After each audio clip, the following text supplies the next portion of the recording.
scenes where the magic sits. It's the heartbeat of the now and the then, where the story starts and never ends. Tune in, lean and feel the groove. Every moment, a vibe you can't lose. It's for the culture, by the culture. Braylon got the soul to show you. Breaking it down, lifting it higher. Feel the rhythm, spark the fire.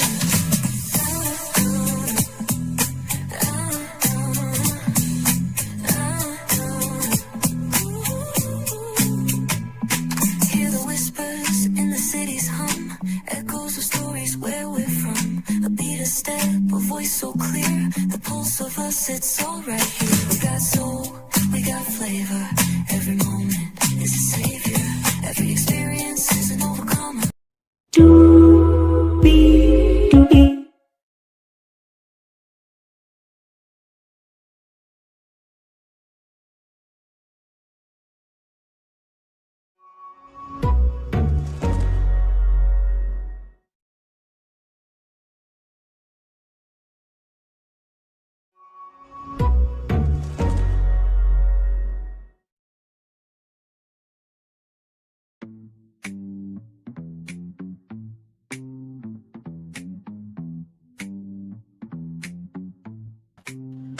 Well, hello.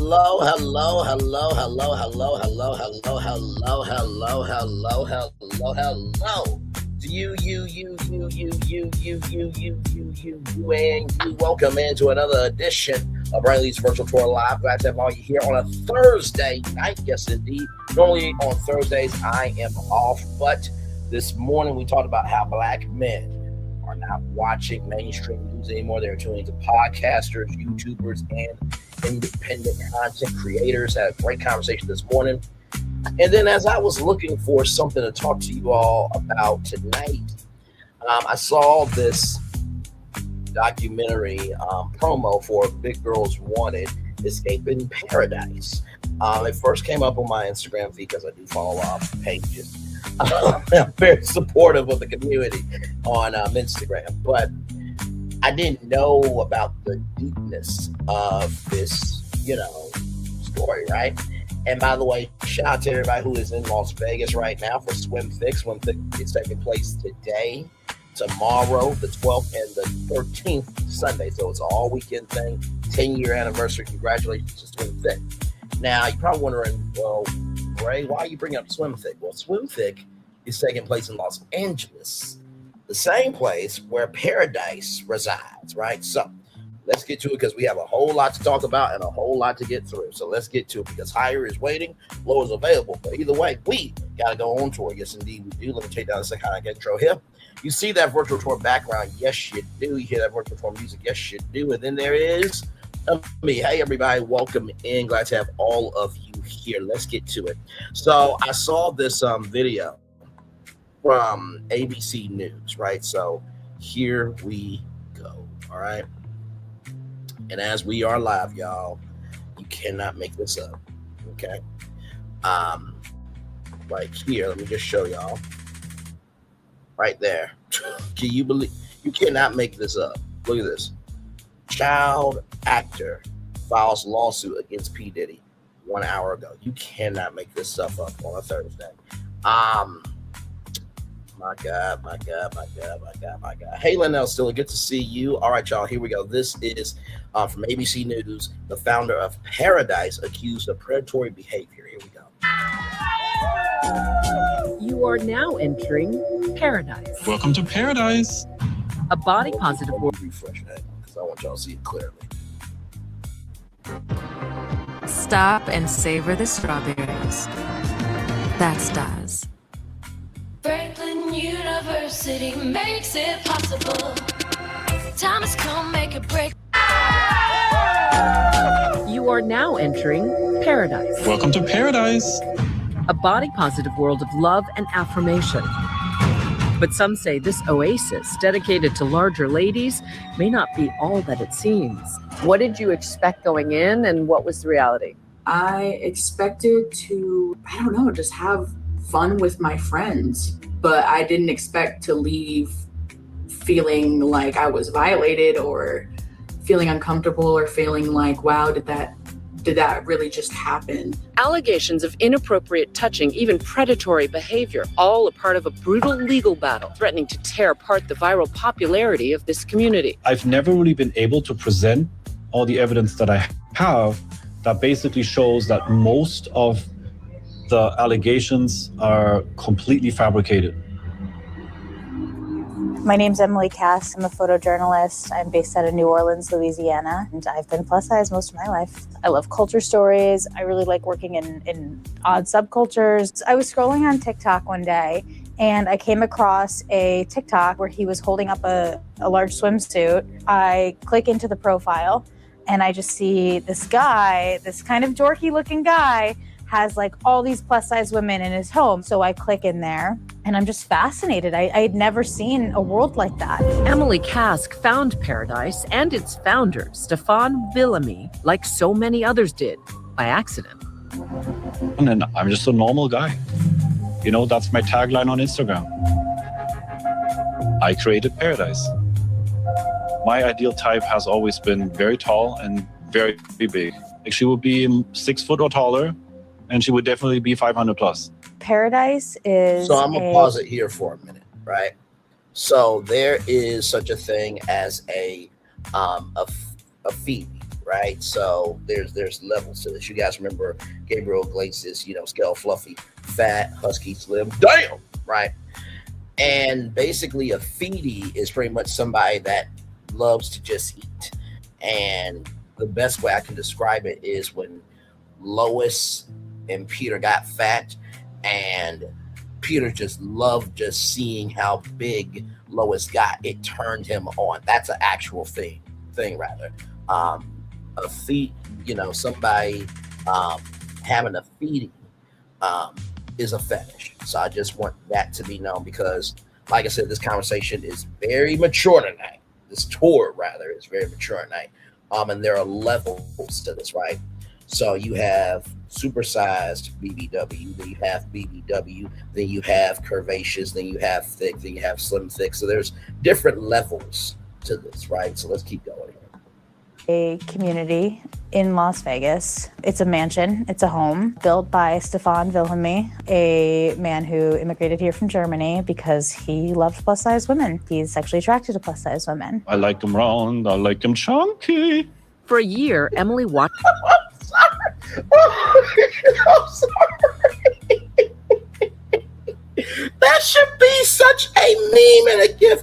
Hang on, let's watch that one more time. And that was no, I can't. Size women. He's sexually attracted to plus size women. I like them round. I like them chunky. Just one more time. He loved plus size women. He's sexually attracted to plus size women. I like them round. I like them chunky. For a year. I just wonder what the other person on the other side of the camera is like. Did this motherfucker just say this shit? Now, I know what some of y'all are thinking. Braylon, you stand up for the plus size community all the time. And I do. But I also have reasons why I love plus size women. I have never, ever, I promise you, I have never, fetishized about one. Now, I will say this. Do I like seeing a plus size woman in some good lingerie? Yes, I do. Do I like seeing them in a nice, good dress? Yes, I do.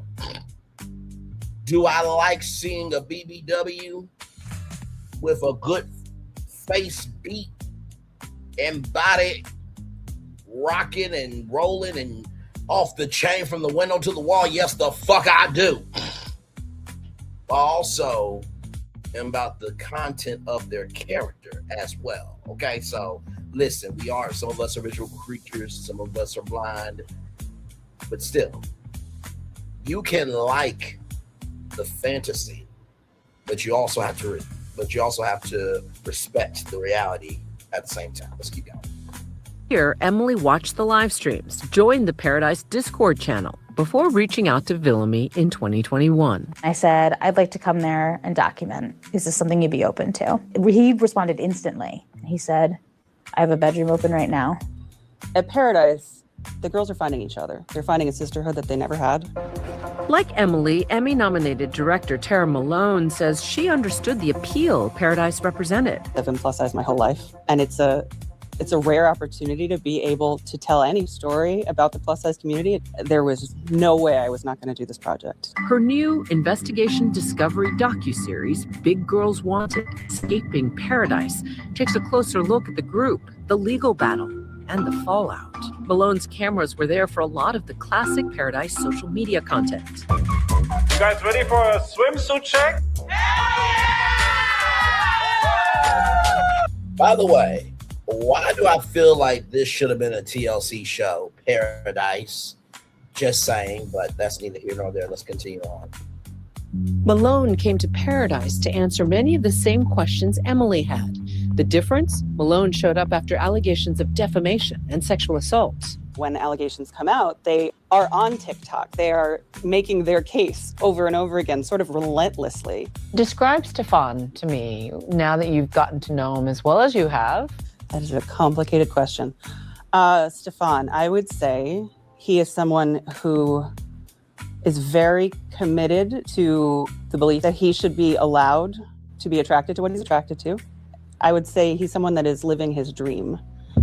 Savannah Cisneros, who goes by Savvy, was one of Villamy's accusers. Before everything happened, I would describe Stefan as a kind man. He accepted everybody with open arms. After everything that happened, I would personally describe him as what I believe as a predator. Cisneros and a friend went to visit Pearadise for 2 weeks back in 2021 when she was just 19, but she ended up leaving early. That I told him I don't want him to have any expectations because I don't know if I'm comfortable with that. You didn't want to have expectations of sex. I didn't want him to expect me to do anything. Sexually? Sexually, yeah. What made you feel violated? His conduct with me. And how would you describe that conduct? Inappropriate sexual conduct. After leaving, Cisneros posted a video about what happened on social media, accusing Stefan of touching her without consent on her belly and her bottom. You look at that from the outside, and the first time you take in the information, is that sexual? What is that? I don't know what this is. But then when you start to understand more about fetish and fat fetishists, that it does become sexual in a way that you would not expect. Members and former members say it's no secret that sex was part of Pearadise for many, though not everyone. There were definitely a lot of different relationship dynamics that were inside of the house. Most people were polyamorous. Villamy has always maintained that what happens at Pearadise is between consenting adults. In a statement to ABC News, Villamy said the group was very tight-knit and familiar with one another, and, quote, "We all participated equally in harmless group activities, such as butt slaps over the top of clothing, and at the time, no one gave any indication of being uncomfortable." Once your allegations went public, what was Stefan's reaction? Damage control. No apology. Nothing. I've always said, I want a public apology and I want you to admit what you did. But it wasn't just Cisneros. Others online were accusing Villamy too. The shock wave that ruffled through the house was really intense to sit in. Stefan is telling people these allegations are false, and the house is just in this kind of chaos. Kask says while she was there, she heard rumblings of legal action, but it wasn't until after she left that Villamy filed a defamation lawsuit against Cisneros and others. What was your reaction to his lawsuit against you? First, we got a cease and desist. I took down all my videos. I'm really scared. And at the time, I was a broke college student. I was 20 when it first started. I believe Stefan was in his... So 19 when she first went with Stefani, or Savvy rather, I'll call it Savvy. When Savvy went to Pearadise at 19, and then he sued her when she was 20, so 1 year. 40s. In his lawsuit, he said that leading up to your visit, there were flirting and sexually charged texts between you and him, and that based on the text messages and conduct leading up to the visit, you had, quote, implied consent, end quote, to Stefan touching you. Your thoughts? Sorry, that just it makes me laugh. Like I said, my text messages would say quite different, where I told him I don't want him to have any expectations. I admit that there were flirty messages, there were sexual things said, but after I started to realize that it was kind of weird, I kind of took a step back. In his lawsuit, Villamy says the allegations are false and defamatory. He also says that nothing he was accused of qualify as sexual assault under Nevada law, which requires... So let's pause it here. SA requires sexual penetration, and no such penetration ever occurred with any of the defendants ever, right? Now, if you think about this, this sounds like a BBW harem, right? Now, I'm only laughing at this because one of my friends said, Braylon, you would love just to be around BBWs. I'm like, well, if I could go swim thick, I would. Okay, that would be a great time. I probably would meet my wifey there, probably, but that's neither here nor there. Probably I'll be at the next one. Hopefully, that's the goal. But with that being said, right, it's one thing if you are consenting adults, right? But as we have learned, there are levels to this. Remember the Me Too movement, and you had Charlie Rose that, you know, he would come out the shower naked. You remember Matt Lauer and the, you know, button under the desk and everything else. And of course, you remember TJ Holmes and how he had an affair with a co-worker at ABC News, not just Amy Robot, right? And so when you add to that this type of energy, right? And there are people like Neo that have a polyamorous relationship. You got Seeking Sister Husband, right? You have Seeking Sister Wives. You have those shows. There was like Couple of Throuple that was on NBC's Peacock, but that was a one and done season. It's one thing if it's consensual, but what is cool to you may not be cool to somebody else, right? And I will say this, right? I think that we have to be better at recognizing what is harassment, what isn't harassment, okay? Because it just seems like nowadays, as a guy, like your existence can be a crime. You could say, for example, swimsuits, sundresses. Oh my God, I love that color. Your lips look beautiful. Like, wait, what? You like my lips? Oh my God, that's harassment.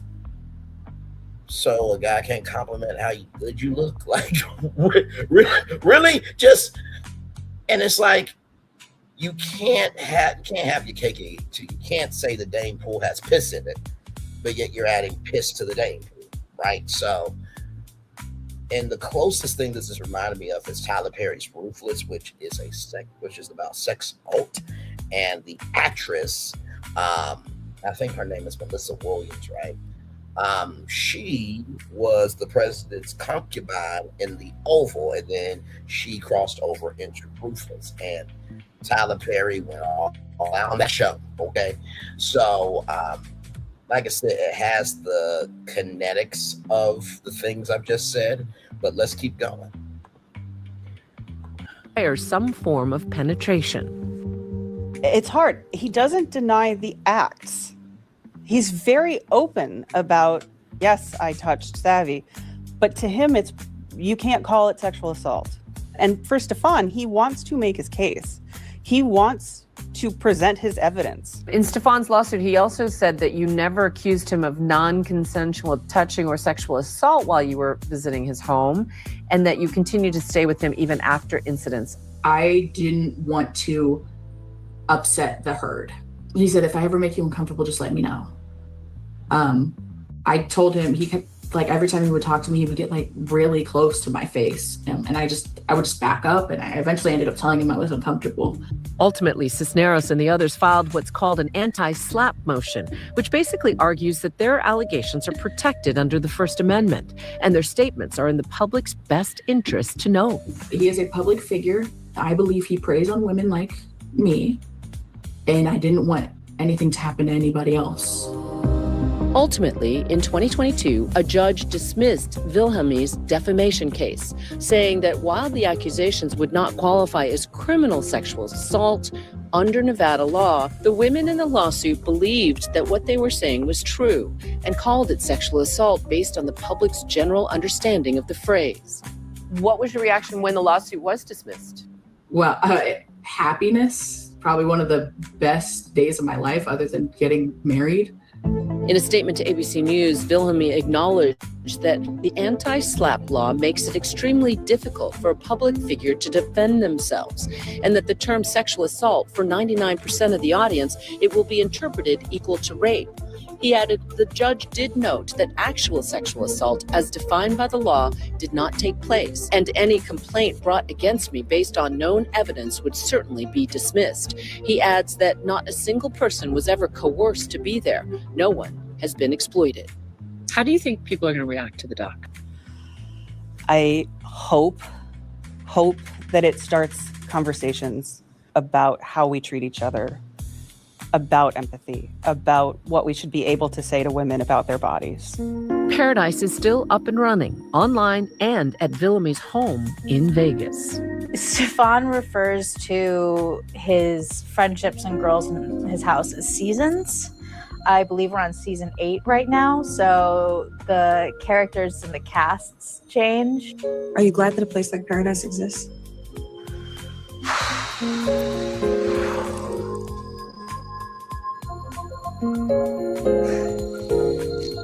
I need a minute with this. People who are plus size need community. People of all marginalized bodies need community. There are a lot of purposes that Pearadise serves, and some of that lives in the sun and some of that lives in the shadows. Now, I want to start today's video with the best overall mattress, which is the Helix Midnight Lux. Now, this is the epitome. Thank you, Juju Chang from ABC News for that. That was a great job that she did for sure. So, what are these allegations against Pearadise founder Stefan Wilhelmy? Details explored ahead of Big Girls Wanted on HBO. Now, this is from a website called Prime Timer. Never heard of this site before, but as I was doing my research, you do learn what you need to know, right? So, yes, indeed, there. Like I said, nobody, man, woman, child, should be abused, neglected, disrespected in any shape, form, or fashion. Okay, so let's continue on here. So with that being said, here we go. What are the allegations against Pearadise founder Stefan Wilhelmy? Details explored ahead of Big Girls One on HBO. The documentary explores claims of manipulation, coercion, and misconduct made by former members of the bi-positive group founded by Stefan Wilhelmy. So that is the logo there. Big Girls Wanted, Escaping Pearadise, the upcoming 3-part documentary, which is now available on Discovery Plus, and I will be reviewing all 3 episodes. Our first after show will be tomorrow night at 6 p.m. So I will be watching it tomorrow and coming back here. We are going to talk about this. So be here for that. Should be a sobering time. And like I said, y'all, just because a destination may not have any importance in our community doesn't mean that it's not an issue in other communities, right? And most Black women, they do have some thickness to them. So this does pertain to them as well. Big Girls Wanted, Escaping Pearadise, the upcoming 3-part documentary series is set to revisit the controversy surrounding the Pearadise and its founder, Stefan Wilhelmy. The documentary, which is also available to stream on HBO Max and Discovery Plus, examines Pearadise, a Las Vegas-based group that promoted itself as a bi-positive space for plus-size women. Now, there is Shapely Events, there's Curry Ventures, there's Swim Thick, there is a plus-size nightclub in San Francisco, California. There are different spaces, right? Now, personally, I think we should turn all of the Hooters restaurants into the Pank restaurants and team up with Stars and hire curvaceous women, BBWs. That's just my thoughts on that, okay? Just saying. But with that being said, even though you have these great spaces, and there's been AI photos of a BBW strip club, which I would definitely probably be there once a week, if not the social media director for it.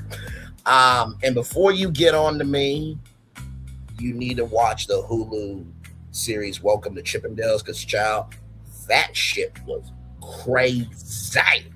Okay.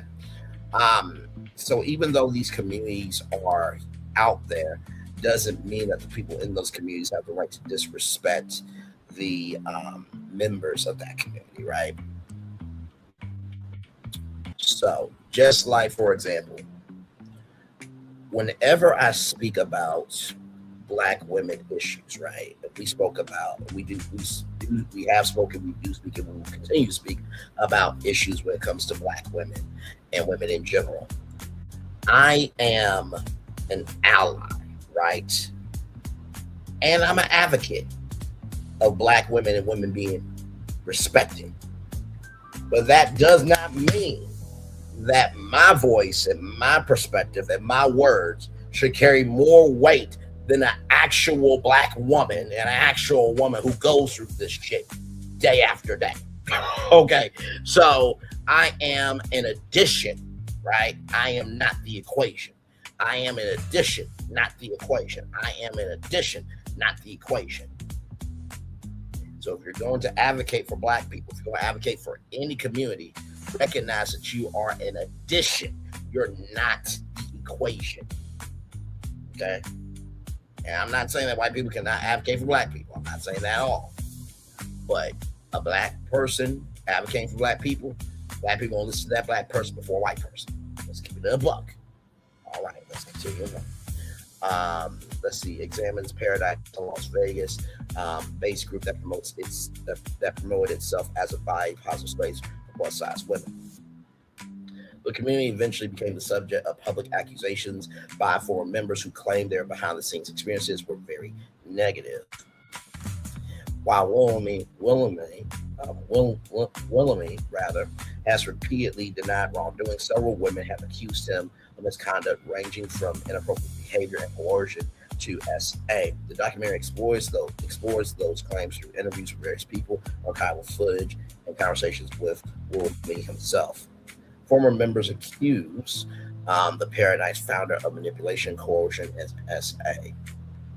Pearadise gained attention during the pandemic as a social media community built around body positivity. The group attracted hundreds of thousands of followers on TikTok and invited women from across the country to participate in events and content creation at a specially designed property in Las Vegas. Stefan Willamy described the project as a welcoming environment for plus-size women. In an interview with Business Insider, he said, "It has always been my personal ideal to be and provide a real safe space where everyone can feel absolutely calm, safe, and accepted." It's about safe, respected, but I meant to say accepted.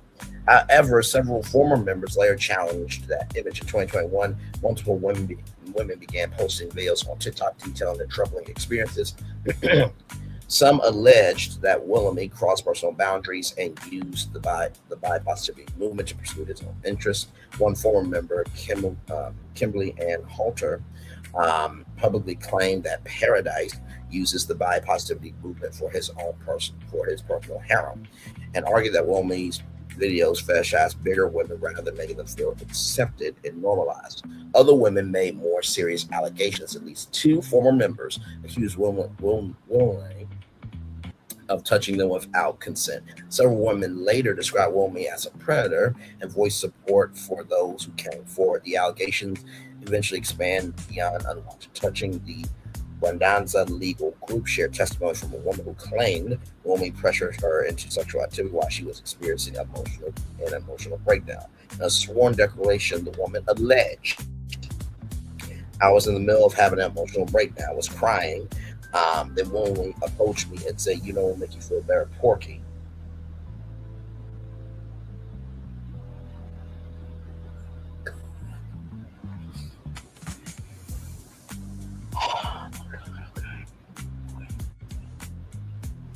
Breathe, Braylon. Breathe. I need to breathe, so let me breathe, please. Okay. if we fucked in the hot tub. I explained to him that I was having an emotional breakdown, but willingly continued to pressure me to having sex with him. In my emotionally vulnerable state, I eventually acquiesced to this pressure. However, I would not call the encounter consensual, but rather predatory. Stefan Wilmy has consistently denied the accusations. He said there was never any sexual touch or skin contact while they were here, all with just friendly, fun banter. A pile up of all of us on the bed with clothes on, hugs, high fives, mutual shoulder massages between people, things like that. He also argued that many of the claims circulating online were false and damaging his reputation. The dispute eventually moved into the courtroom, where Wilmy filed a lawsuit against several women. The suit brought $1 million in damages and alleged defamation, false light invasion of privacy, conspiracy, and other related claims. One of the key legal disputes centered on the use of the term sexual assault. Wilmy's legal team argued that the allegations were defamatory because Nevada's criminal definition of sexual assault involves sexual penetration. Since no such act allegedly occurred, they claimed rather the accusations were false. The women fought back using Nevada's anti-SLAPP laws, which are designed to protect individuals from such lawsuits. The court sided with the defendants and dismissed Wilmy's claims and awarded attorneys' fees and costs. The upcoming Big Girls Wanted documentary revisits these allegations while also exploring why Pearadise attracted so many women in the first place. Director Tara Malone has emphasized that the series is not so focused solely on one individual. Instead, it examines broader questions involving power, body image, validation, and community. Executive producer Michael Hirschcall told Los Angeles Magazine, "This is not a bad man. This is not a bad man does bad things story. This is a story about power, consent, opportunity, body image in America." The documentary also includes interviews with women who still view Pearadise positively, highlighting the divide among former and current members. Investigation Discovery President Jason Solana stated the series examines how the same environment could produce very different experiences. Another notable aspect of Big Girls Wanted was Wilmy's participation. Unlike many documentaries centered on controversial figures, the series features extensive interviews with the founder himself. In the trailer, Stefan Wilmy says, "I need to finally tell my story." Big Girls Wanted: Escaping Pearadise will premiere on June 10th, which was yesterday, on Investigation Discovery. The episodes will then be available to stream on HBO Max and Discovery Plus. So, first of all, it was the fact that as a woman was breaking down emotionally, that he says, "You know, it'll make you feel better, Porky," from me. That is assault, verbal assault. You're not going to make me change my mind on that.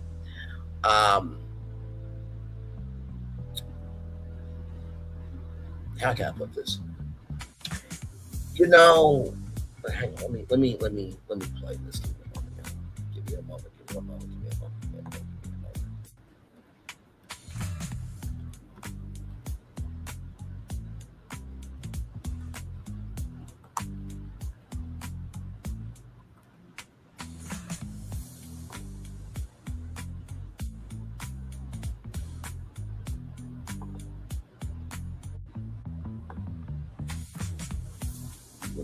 Because there is something here.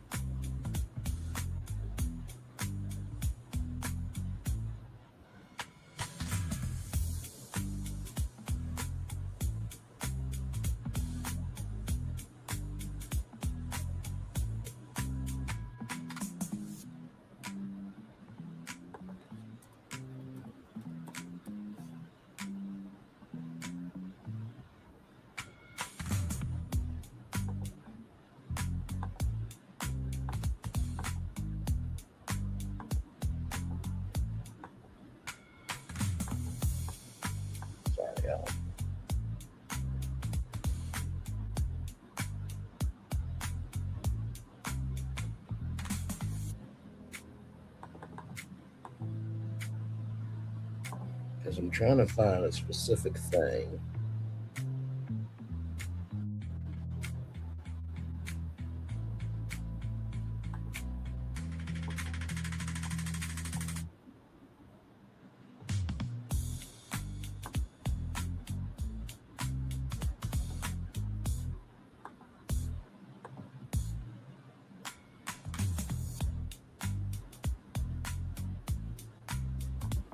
Here we go. This is what I was looking for. Okay, here we go.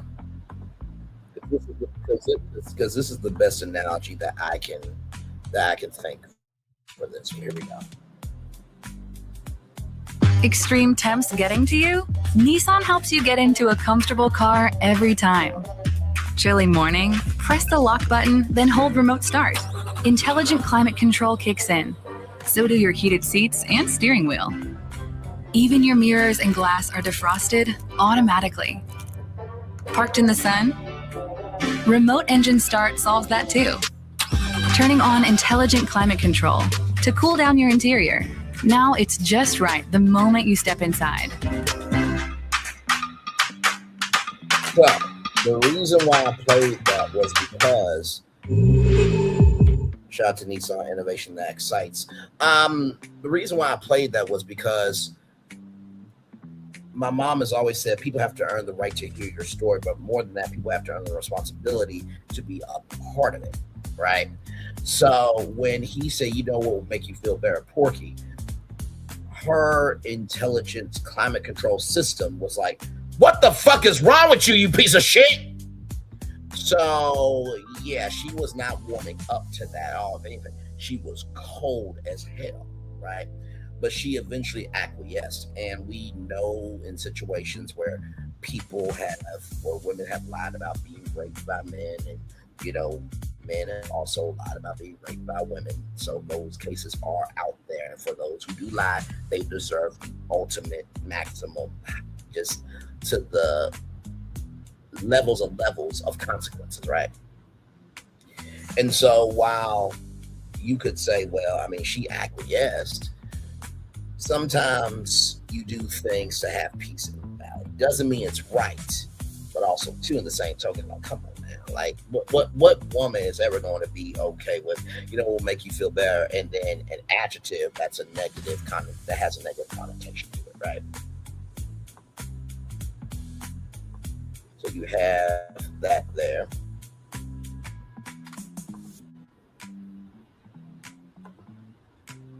Then you have this here from USA Today. Exclusive, Pearadise scandal explored in new Big Girls Wanted docuseries.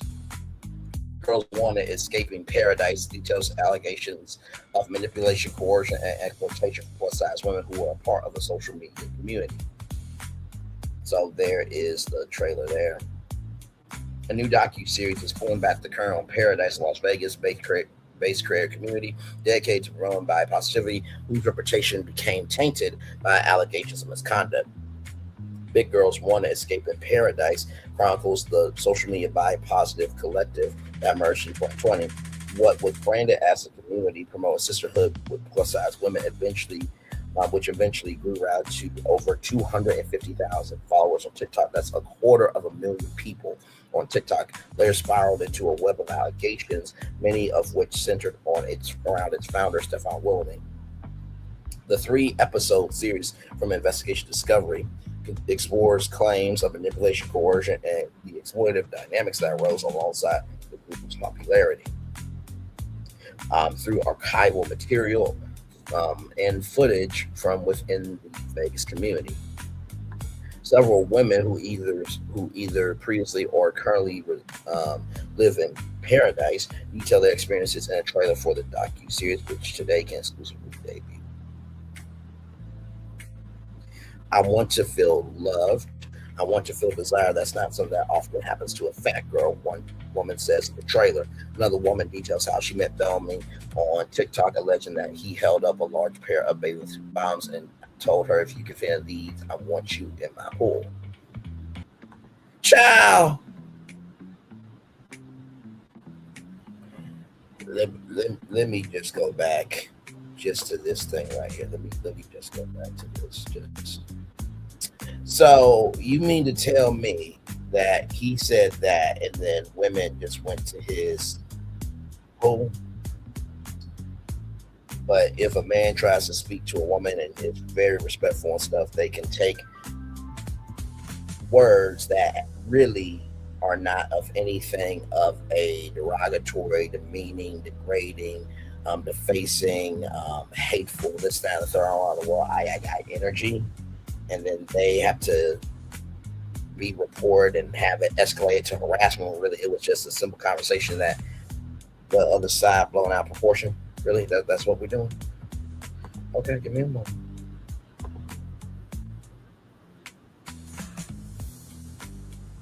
So that dude said that if you let me go back. He said, and I quote, "If you can fit in these, I want you in my pool. If you can fit in these, I want you in my pool. If you can fit in these, I want you in my pool." And then he says in the documentary, he says, this, right? Here we go. Just making an observation. Okay. The plus size women. I like them round. I like them chunky. Two more times. He loved plus size women. He's sexually attracted to plus size women. I like them round. I like them chunky. One more time. He loved plus size women. He's sexually attracted to plus size women. I like them round. I like them chunky.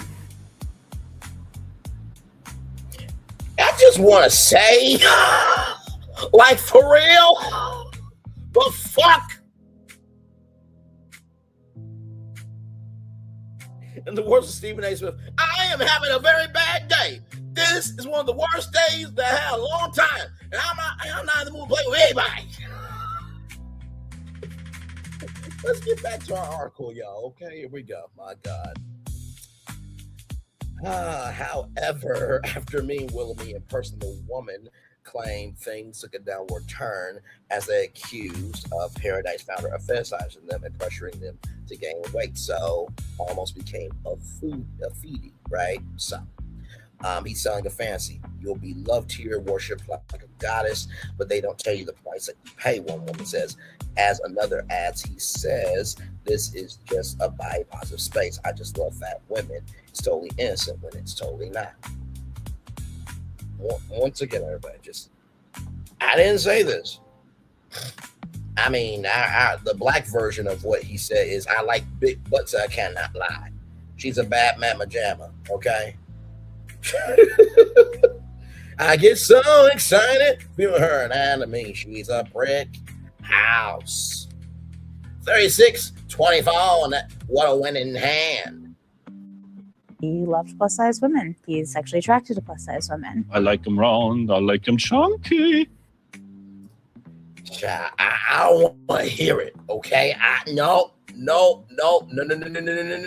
listen, I know what y'all gonna say, Bray. We've all made some bad choices, okay? You want to know who you want to know who can't really say nothing about dating preferences and who should date somebody, who shouldn't date somebody? Kelly, have you seen Chulo?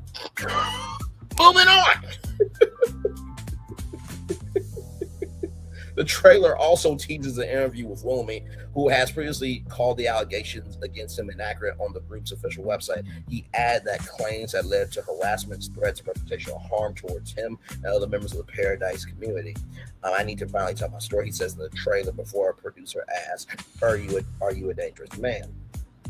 At Pearadise, what first seemed like a safe, empowering space for women seeking connection became something far more troubling for many who entered it. Investigation Discovery President Jason Solaris said in a news release, this documentary explores the divide through the voices of women who lifted, some determined to shine a light on its dark realities, and others who still view it as a hate to this day. The docuseries will air on Wednesday, June 10th, last night, 8 to 9, 9 to 10, 10 to 11. So it was a 3-hour marathon on Investigation Discovery, and episodes can be streamed on HBO Max and Discovery Plus. All right.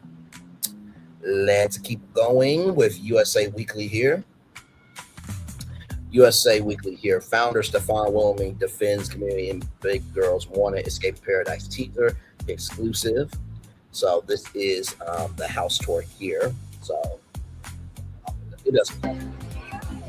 Hey, my name is Stefan, and I'm just a normal guy. You know, that's my tagline on Instagram. I created Pearadise. So this is the house here, right? As you guys know, we have done Brainley's virtual tour, house tour before, and we've toured some Vegas homes. And let me tell you something, Vegas, real estate wise, top tier energy, okay? Just want to say that. And in the same token of that, it's not that the house provides the energy, it's the homeowner that puts the energy into the house. Exhibits Miami and LA. PD's house can still not be sold for the crimes that he committed. My ideal type has always been very tall and very big. Like she would be 6 foot or taller, and she would definitely be 500 plus. What'd you say? We're putting food in that. Part of my mission with Pearadise is to teach people it is completely normal and completely acceptable to have an attraction to plus-size women. You know the songs, I like big butts and I cannot lie. It literally just is there. Okay, so he knows a black song, okay? I mean, here's the thing, right? You can be positive in what you like. I'm positive all the time about my preference. I make no apologies for it. But also, too, I am not a bi shaming. I'm not bi shamingist. You know how people say racist, biggest, sexist. I'm not body shamingist. Okay, so. Or Moto. I like them round. I like them chunky. You guys ready for a swimsuit check? Yeah, we got one. The next one right here. Like basically go all in a row, like ducks in a row. Everybody. So wait a minute. Hang on a second. You mean to tell me that this man is the general of this cavalry, and all these women got to check in with him to see what swimsuit that they're wearing? Shit. I'm like, oh, to me, moving on. Pearadise is a place of acceptance and love for plus-size people to visit. 3, 2, 1, walk. Yes, keep going.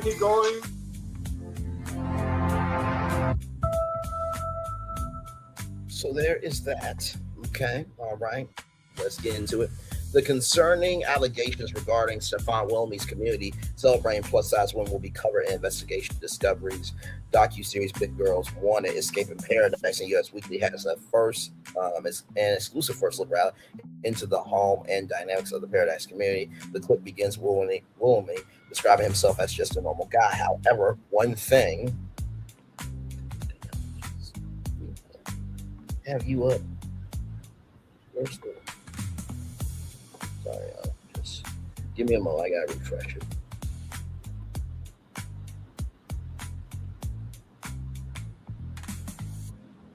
Okay, we were right here. The clip begins with Wilmey describing himself as just a normal guy. However, one thing that makes him stand out in his role as the founder of Pearadise, an online and real life plus size community that claims to celebrate body positivity. Many of the members uprooted their lives to stay with Wilmey and others in the community at a spacious home in Las Vegas. My ideal type has always been tall and very big. Wilmey said in the clip she would be 6 foot or taller and definitely be 500 plus. As the clip showed the women spending time in the extravagant home, Wilmey explained that part of his mission with Pearadise is to teach people it's completely normal and completely acceptable to have an attraction to plus size women. Viewers continue to get a glimpse of the home as women were shown in the large backyard kitchen, while Wilmey was seen looking at the woman on the ground as he stood on a balcony and asked you guys ready for a swimsuit check. Wilmey then instructed the women on where to stand for their swimsuit check, and they appeared happy to follow, strutting around to show off their curves in their bathing suits. Pearadise is a place of acceptance and love for plus-size people to visit. He sent a voiceover as he took a video of the women strutting around in his backyard. So this is like an actual trend, right? So if you go on Instagram, you'll see like which one of these women you would date, and then each one shows up, and then you have the name in the middle, all that stuff, and that's a trend, right? So I guess the thing that kind of worries me is you'll go to where you wanted to be accepted, right? But you don't feel embraced. You'll go to where you'll go to where you'll be accepted, but you'll never be embraced. You'll go to where you want to be accepted, but you'll never be embraced, right? And that's what I worry about, is that while they are being accepted, are they really being embraced? Because if you're really being embraced, you don't have to do a swimsuit check. You don't have to have sex in order to stay there. You don't have to do this, that, and the third in order to have a place there. That's you get what I'm saying. So I'm being open-minded about this. I had no idea of this community. I know what y'all gonna say. Well, Brain, you stand for plus size all the time. How come you didn't know about it? There's some things I don't know, just like there's some things you don't know. Okay. Good damn. At least I'm not talking about Remy Ma, Carissa Shields, and Krishan Rock every damn second of the day and getting a notice from YouTube that I'm not creating original content. Okay, listen. Do I need to show off our channel here? Give me a moment. Okay, listen. That's like saying you have actual talent and downing other people who are also working hard too. Don't do that. You can say you have actual talent, but everything's in the eye of the beholder. Just because you say you have actual talent doesn't mean anybody has to agree with your perspective. Okay, so let's not start this. Okay, that's like saying on your live stream you don't have the attention span to do a live stream. Okay, just saying, and then complain I don't go to where I'm not invited, but yet you don't make yourself, you don't bring yourself anywhere in an inviting, friendly fashion, right? So like let's not do this. Okay, let's just not do this. So as I am scrolling, we create content over here. Okay, all right. Okay, we're still scrolling, still scrolling.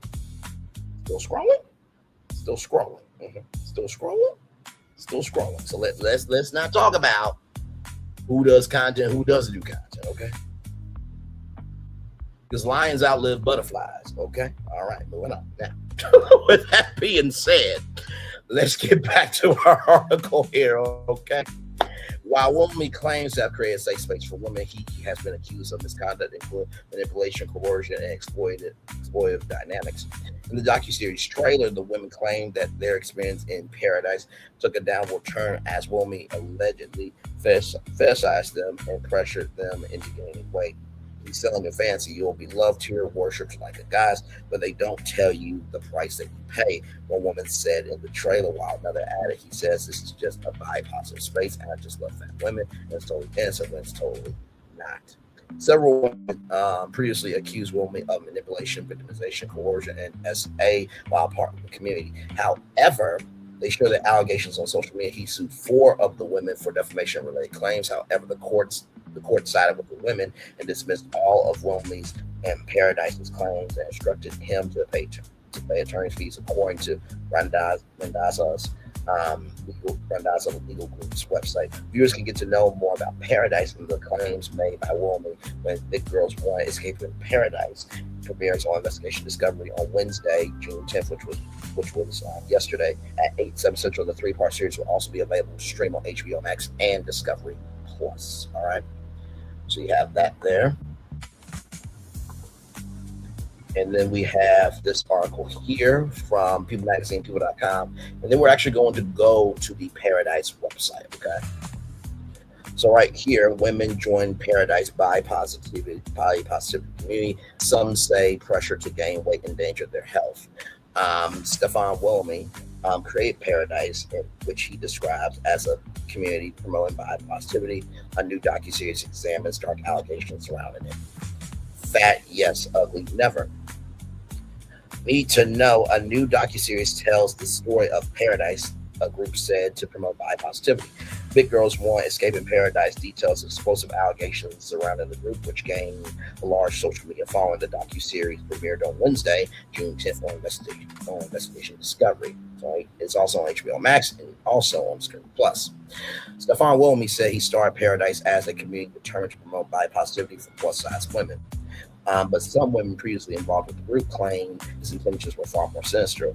On the story of the community is the focus of an upcoming multi-part docuseries on Investigation Discovery, Big Girls Want Escaping Pearadise, which airs Wednesday, June 10th at 8 p.m. Eastern.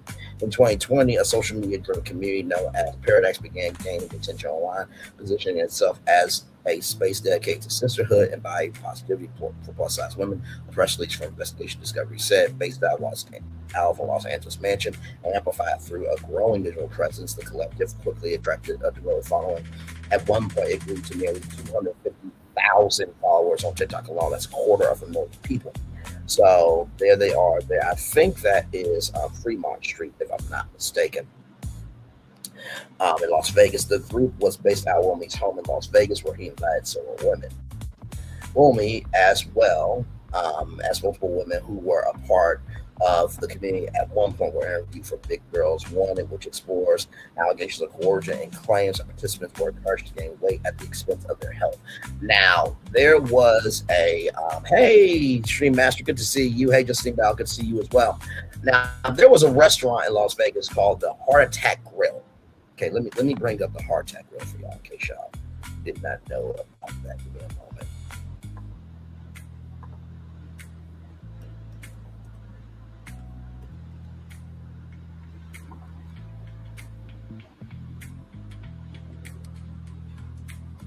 And by the way, I will say that at the Heart Attack Grill of Vegas, they had this energy. Okay, this was the energy of the staff. Here we go.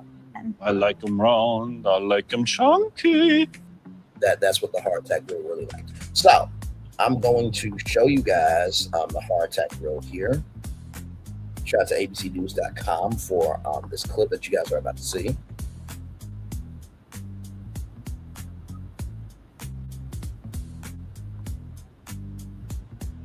So here we go. Shout out to Terry Moran here. Simple rule of modern eating. Fatty foods in huge portions are bad for you. But you're about to enter a dietary twilight zone, a restaurant that makes the potentially harmful nature of its food a selling point. Its name, get this, the Heart Attack Grill. And they do bring a certain whimsical comedy to serving up giant versions of meals that have been American favorites for generations. But as Ryan Owen explains, beyond the comedy are some very real health concerns. Now, here's the thing, right?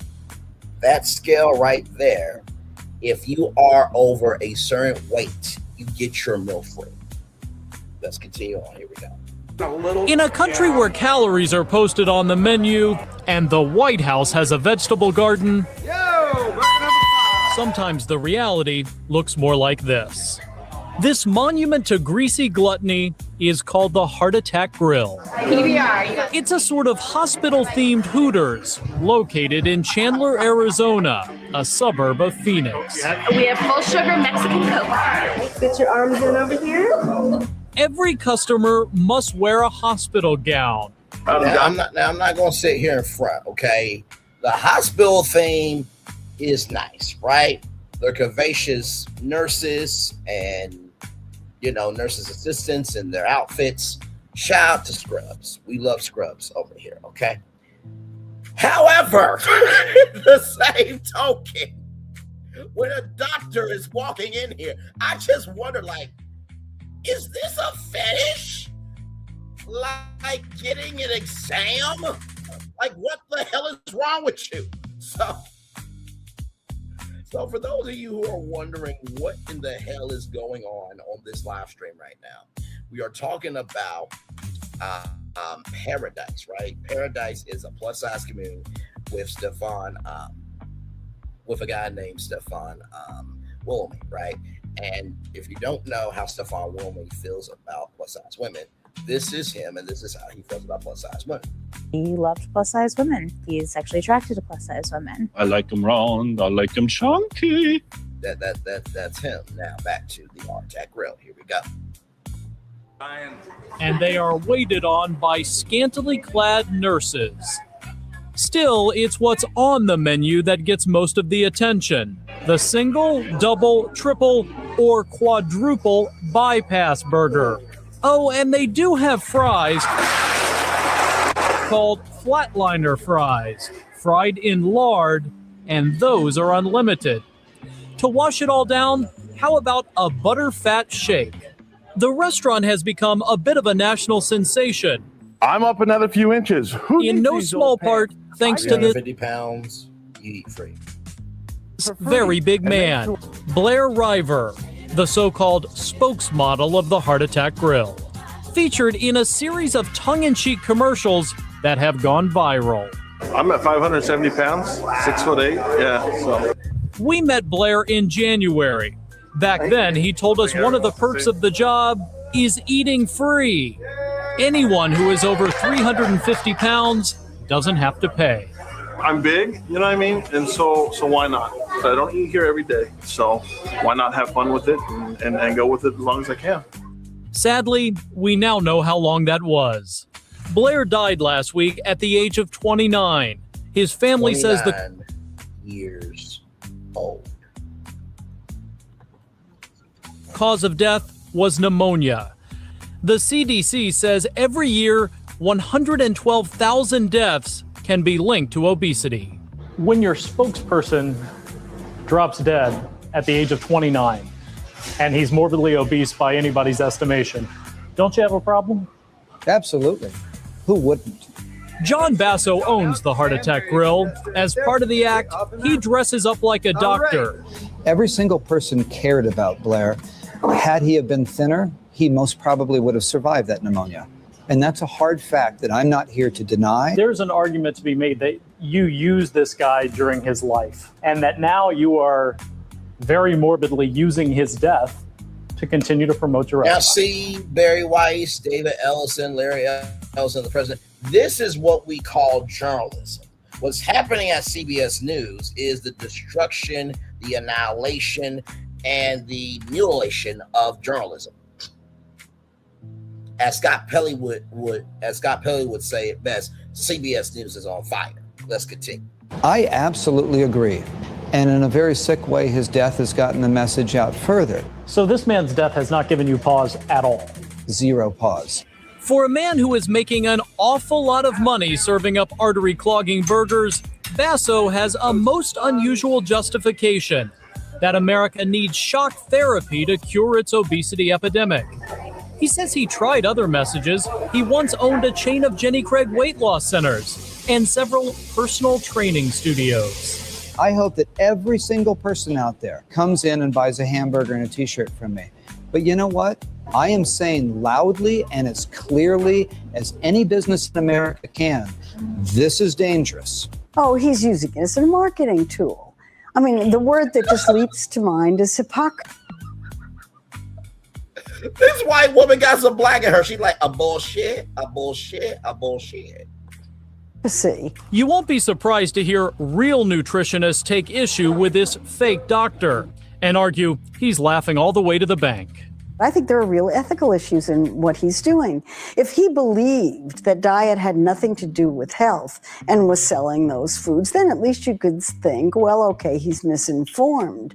But he knows what he's doing. He's deliberately trying to get people to eat more than they need. Blair, you say, was also your friend in addition to working with you. I loved working with him. Do you have a conscience at all?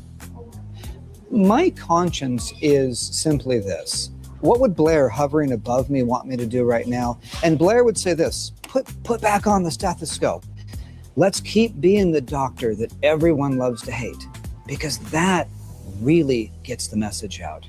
To keep delivering that message, a week after Blair's untimely death, the Heart Attack Grill has another spokesmodel. Here you go. Ernie Hart. Yes, that's his real last name. And yes, he is chowing down on a quadruple bypass. Even though my cardiologist and my wife tell me not to come, and after surviving a coma and multiple heart surgeries, I still come. I enjoy the burgers. Ernie was actually the spokesperson before Blair, but had to take a few months off after open heart surgery. That's the taste. By the way, in case you guys did not know, what they do is, of course, they, make regular burgers, but then they take the grease and put it on top of the burger, and then put it on top of the burger, and then put it on top of the burger. Like, they do not play. Okay? Now Blair is dead, and Ernie's back. The fact that you stuffed him full of burgers for free as often as he wanted, what share of the responsibility do you have for his death? the equal share with anybody who provided junk food to anybody. Aren't you glorifying obesity, which obviously kills? Absolutely. I think it would be immoral to stop at this point. Explain that to me. We're past the point of no return at the Heart Attack Grill. We have blood on our hands at this point. The doctor is taking his act on the road, opening a second restaurant in Dallas this summer to spread his morbid message to an even bigger audience. I'm Ryan Owens for Nightline in Chandler, Arizona. Thank you, Stop Ryan, and for that. Now, this is the latest update. This just happened about 3 weeks ago. I have not seen this as of yet, so we're going to watch this for the first time together. Here we go. Starts now. Downtown Las Vegas and the Fremont Street Experience play host to millions of tourists a year. There is a spot really for anybody down there: bars, karaoke, casinos, and restaurants. And in a shocking move, one of the big restaurants there has closed its doors suddenly. That would be the Heart Attack Grill, which has attracted Fremont Street patrons with its hospital-themed gimmicks and massive burgers for 15 years. But the owner of the restaurant announced yesterday that he is closing the doors for good. Fox 5's Evan Leake talked with him about the fiery message he shared about why he felt it is time to shut down. A lot of passion and emotion coming from John Basso after his decision to close the Heart Attack Grill, what has literally been a cornerstone at Las Vegas Boulevard and Fremont Street inside Neontopolis since 2011, a decision that John says comes down to the best interest of not just himself, but the people that he serves. I've seen it on TikTok. Like, if you 350 pounds, you get to eat free. I was hoping I'd get to eat free. Tourists turning up to Fremont Street, finding out the Heart Attack Grill has closed its doors. An unexpected and passionate announcement made by the restaurant's owner, John Basso, on Monday. It's really strange to be talking to you right now because I don't have the lab coat on. I don't have the stethoscope. I'm not Dr. John right now. Dr. John, Basso's restaurant persona for more than 2 decades, is no more, along with the restaurant. A move Basso attributes to a changing culture in Las Vegas since the pandemic. When we came out of COVID, suddenly the big bosses in the corporate casino culture changed the game. They needed to make up some money that they had lost, and it was by playing catch-up ball, in my opinion, they decided to go for the whales rather than the regular folks. Basso told Fox 5 he feels the average person has been priced out of Las Vegas. The decision to not renew his lease for Heart Attack Grill stems from not wanting to follow suit. But I did not like overcharging people. And every month you had to look at and say, gosh, we've got to raise prices. And you do it a couple times, it bothers you. When you're faced with doing that repetitively, I want nothing to do with it. I think that's super awesome that he respects people's money and like that. And, you know, he wants to overcharge everybody. And I think that's a great thing personally. By the way, this is a white man that can come to cookout. He's sensible in his mind. He's understanding, and he seems like a kind guy. Can the rest of you maggots that support the president and his damn fuck piece of shit administration be more like this guy? Sensible, decent, and in order. Damn. Moving on. Personally. Basso is still in the burger game, working with his family at his other restaurant in town, Snappy's. While he's grateful for what the Heart Attack Grill was, he tells us he's happier to serve food at what he feels is a reasonable price. We make the best burger we can, and we keep the prices low. And I couldn't do that in the tourist sector. It's not possible. John did tell me that the Heart Attack Grill isn't necessarily gone for good. He has had investors reach out trying to see if they can bring it back. So he did tell me that Dr. John may come back, the Heart Attack Grill may come back, as long as it's under his terms to best serve customers. Reporting outside the Fremont Street Experience, I'm Evan Leake for Fox 5 News, local Las Vegas. Evan, thank you. And the owner of Neonopolis confirmed. By the way, shout out to this white woman. She's a fine white woman. I see that there's some hips there. And also, too, shout out to news stations for allowing people to really, dress with colors and to have natural hair and everything and show off curves. Shout out to y'all. Like, amen. Praise him. Hallelujah. Okay.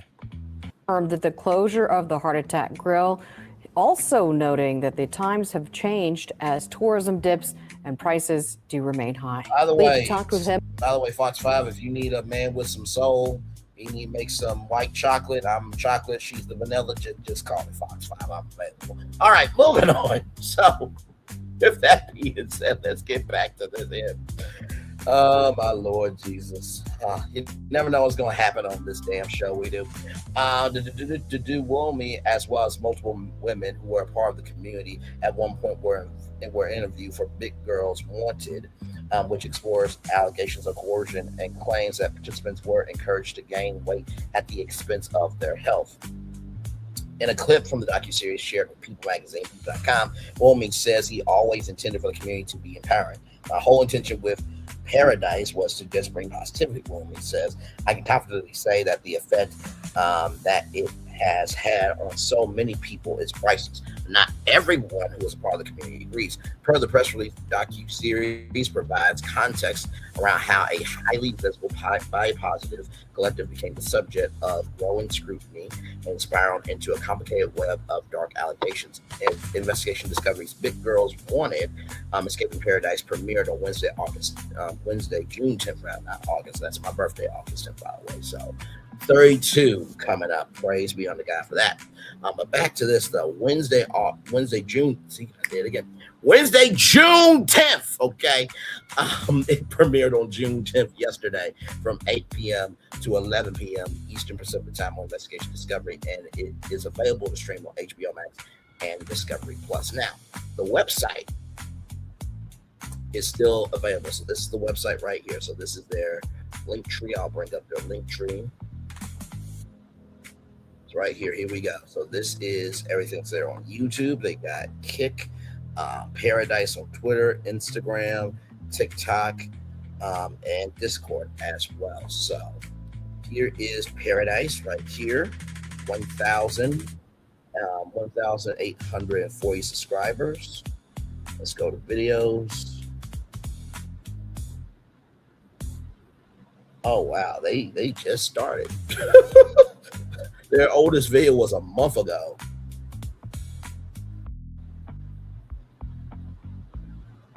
They got some views. Let me do this. Let me go to oldest. That'll just make it easier. So 2 months ago. So yeah, this is still a new channel here. Now, like I said, y'all, Swim Thick, the 10-year anniversary. By the way, congratulations to Swim Thick. I do hope that they are open to hiring new employees. I will gladly be a brand director because the room that this brand has is beyond amazing. June 11th through the 13th in Las Vegas, right? So they have the High Roller Pass that is sold out. So an open bar event, exclusive merch pack, brand activations, VIP lounge access, and much more. And it now included private registration that is sold out. Sin City Pass, general admission, access to Friday, Saturday events that's sold out, and then the Saturday pool is also sold out. And let me tell you something, they put this hugely in advance. They have Thick University that will be tomorrow. It's an interactive panel and social experience, highlighting the journey of Swim Thick, connect and learn strategies from different content creators to build success for your platform. Boogie Nights, for a 70s themed night. Curve Island, join the Swim Thick Love Island experience. A fun, flirty event to connect segment held during the Swim Thick pool party. And then, of course, the rooftop party will be June 13th right there. It's their 10-year anniversary. And then, of course, on the 11th, that's today, the VIP High Roller Pass holders are invited to an exclusive cocktail chic affair. So, shout out to them. And like I said, I do hope that I can work with them in due time. Now, I only bring that up because Pearadise is also in Las Vegas. So now here is the lawsuit right here. Okay, so just wanted to show y'all that this lawsuit is out here. Okay. Ciao. Where can we go that we don't see this name? I mean, good damn.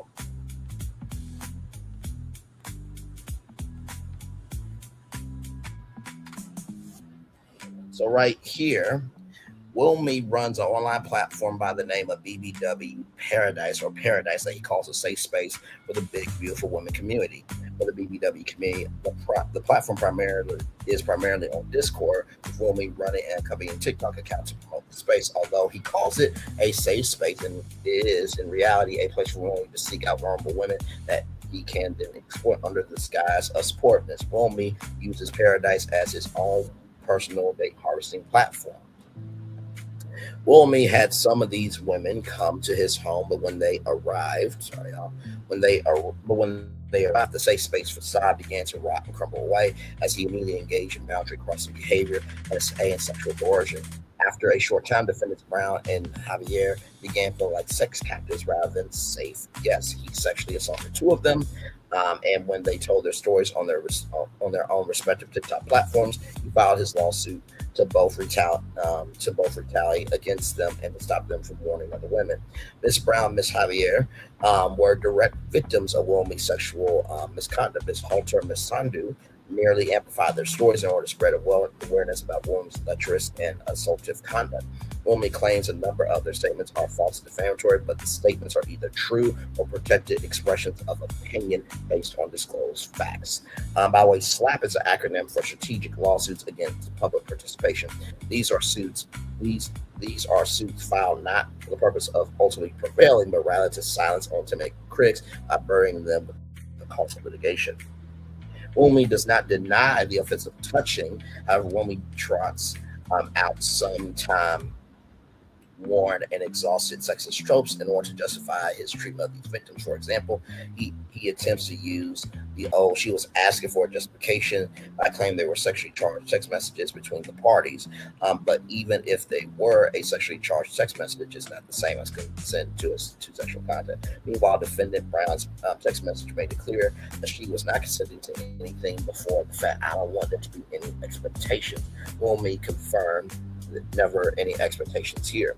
Meanwhile, Wilmy certainly conducted himself as if there were not only expectations, but as if he had a consent-free and boundary-free license to use these women as his own personal gratification harem. Meanwhile, Wilmy has the audacity to interpret these messages to say that the women implicitly consented to his actions. He now claims that apparently his consent was not only to such actions, but that both defendant Javier and Brown were implying an apparent menage a trois. After defendants left Wilmy's home, they began to discuss the details of the visit publicly. After all, William was still the man in charge of Pearadise, and the defendants felt that other members of the community should be warned that the safe space was an exaggeration. They discussed their experience of being sexually assaulted, which brings us to Wilmy's new trope, one that is the most creative when it comes to theories of defamation liability. Wilmy claims that to call an action sexual assault requires penetration. Those are his words, not mine. Once again, listen, I'm willing to play it again, ladies and gentlemen. Okay, here we go. Plus-size women. He's sexually attracted to plus-size women. I like them round. I like them chunky. Back to the lawsuit. When we fondled them, slapped them on their buttocks, we say ass to black can translate that for y'all. Took unconsented to nude photographs and treated them like livestock, like cattle. You know how like you get the prod and get them in the corral. And now Wilmy breathtakingly shocking legal theory boils down to, and I quote, this is Stephen Willamy's words. These are Stephen Willamy's words. Okay? If you need to know who Stephen is, he is he's this guy right here. Here we go. He loved plus-size women. He's sexually attracted to plus-size women. I like them round. I like them chunky. Back to this one. I can do what I want to these women, and it doesn't become sexual assault unless I penetrate them. Since I didn't, their statements are false statements of fact, so they should be paying me $1 million and not tell anyone else about what I did to them. Let me read that 2 more times. Okay. I can do whatever I want to these women, and it doesn't become sexual assault unless I penetrate them. Since I did, their statements are false statements of fact, so they should pay me $1 million and not tell anyone else about what I did to them. I can do whatever I want to these women, and doesn't become sexual assault unless I penetrate them. Since I did, their statements are false statements of fact, so they should pay me $1 million and not tell anyone else about what I did to them. You know what's really getting to me?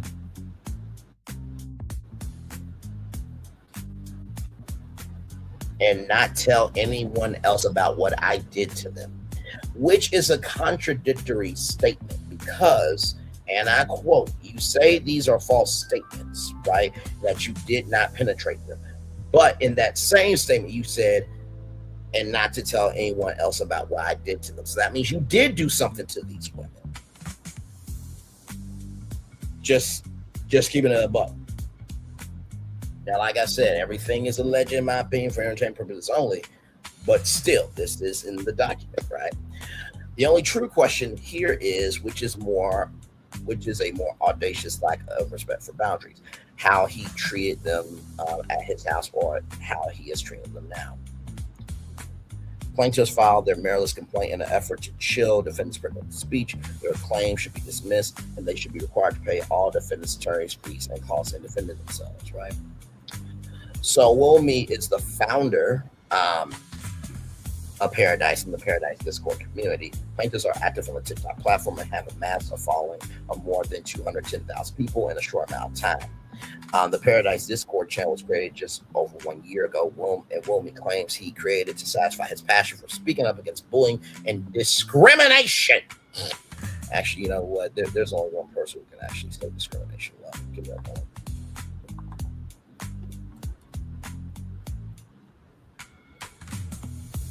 There's only one person who can actually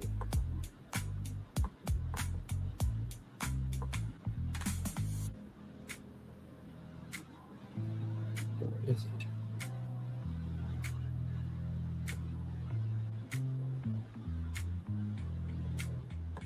There it is. Okay. All right, there's only one person I know that can talk about discrimination correctly.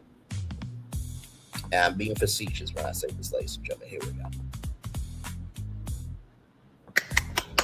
Cheapers, creepers. This scale only goes up to 300 pounds. Discrimination. This oak's not even big enough for 1 foot. This rusty, busty, dusty, musty. Cheapers, creepers. This scale only goes up to 300 pounds. Discrimination. This oak's not even big enough for 1 foot. This rusty, busty, dusty, musty. Cheapers, creepers. This scale only goes up to 300 pounds. Discrimination. This oak's not even big enough for 1 foot. This rusty, busty, dusty, musty. Cheapers, creepers. Discrimination. Back to the lawsuit. Y'all, I cannot with the avocado.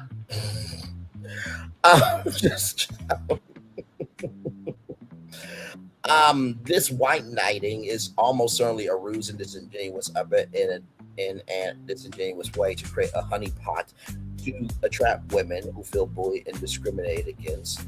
This is classic predator behavior, seeking out the vulnerable, seeking out those with self-esteem issues, and then preying on them. Miss Brown Javier were both active participants in the Pearadise Discord. After a few months online chat, Miss Brown Javier planned a trip to Las Vegas to meet the members of the Pearadise community in person. The two stayed in Wilmy's large 5-bedroom house, where he frequently throws parties and makes TikTok content for the Pearadise community. Wilmy contends that while Miss Brown and Miss Javier implicitly consented to his inappropriate attention because they engaged in flirtatious text messages prior to the visit. No.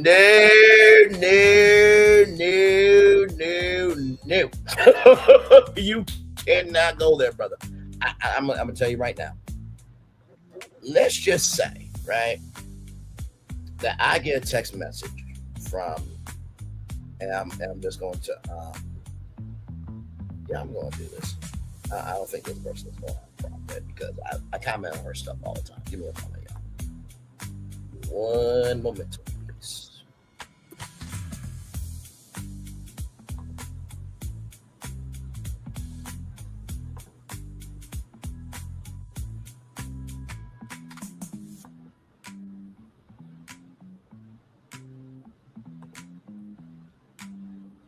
So this right here is T today.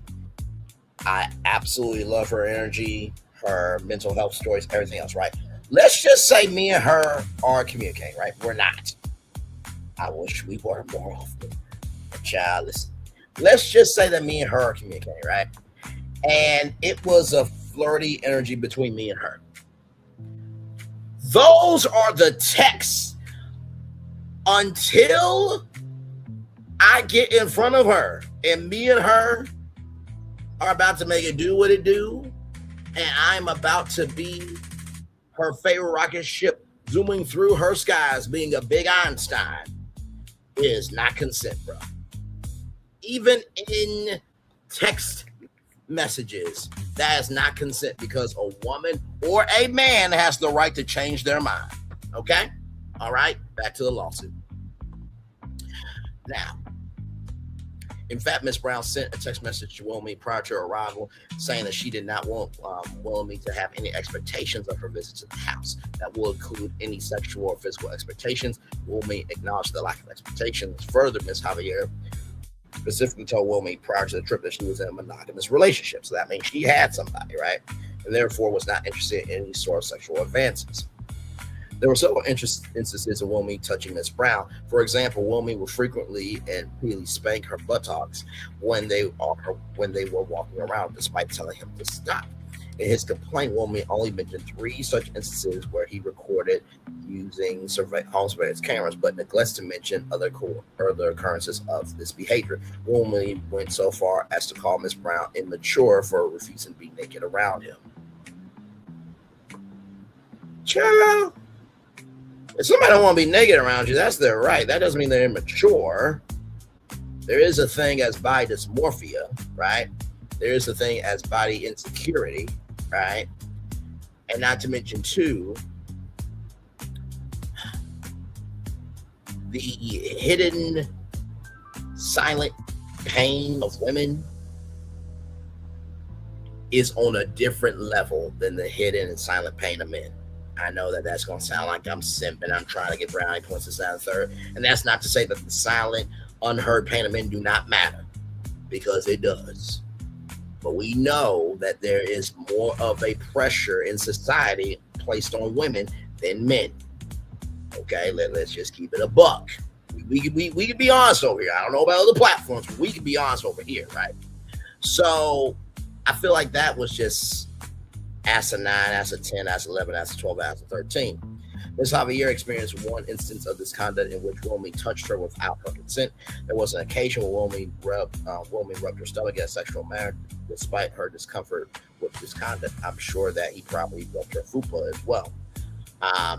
Wilmy also took a photograph of the woman nude and pulled hair without their consent. After the visit, Ms. Brown Javier published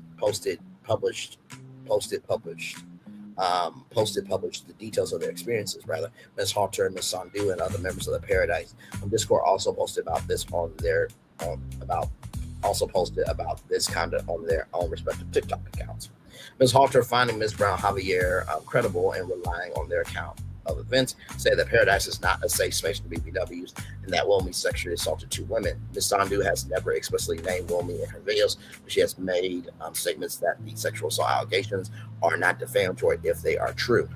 Wilmy has even admitted in text messages that he never touched anyone inappropriately after the correct signal was achieved. Was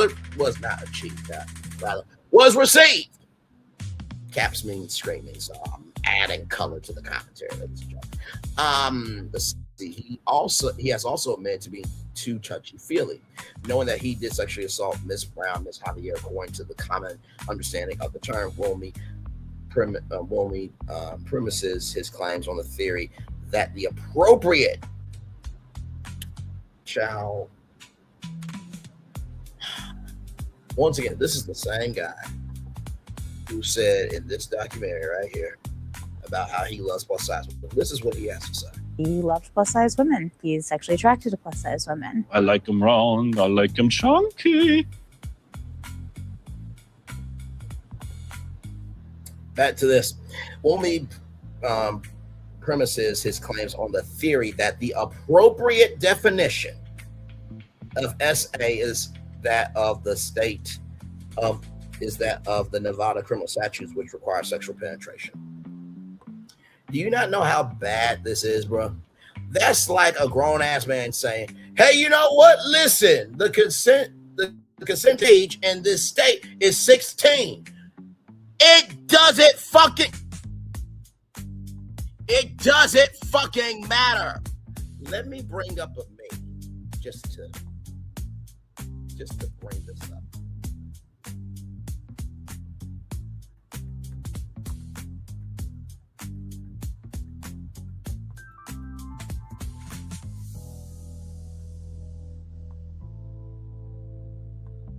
Yes, bring this up.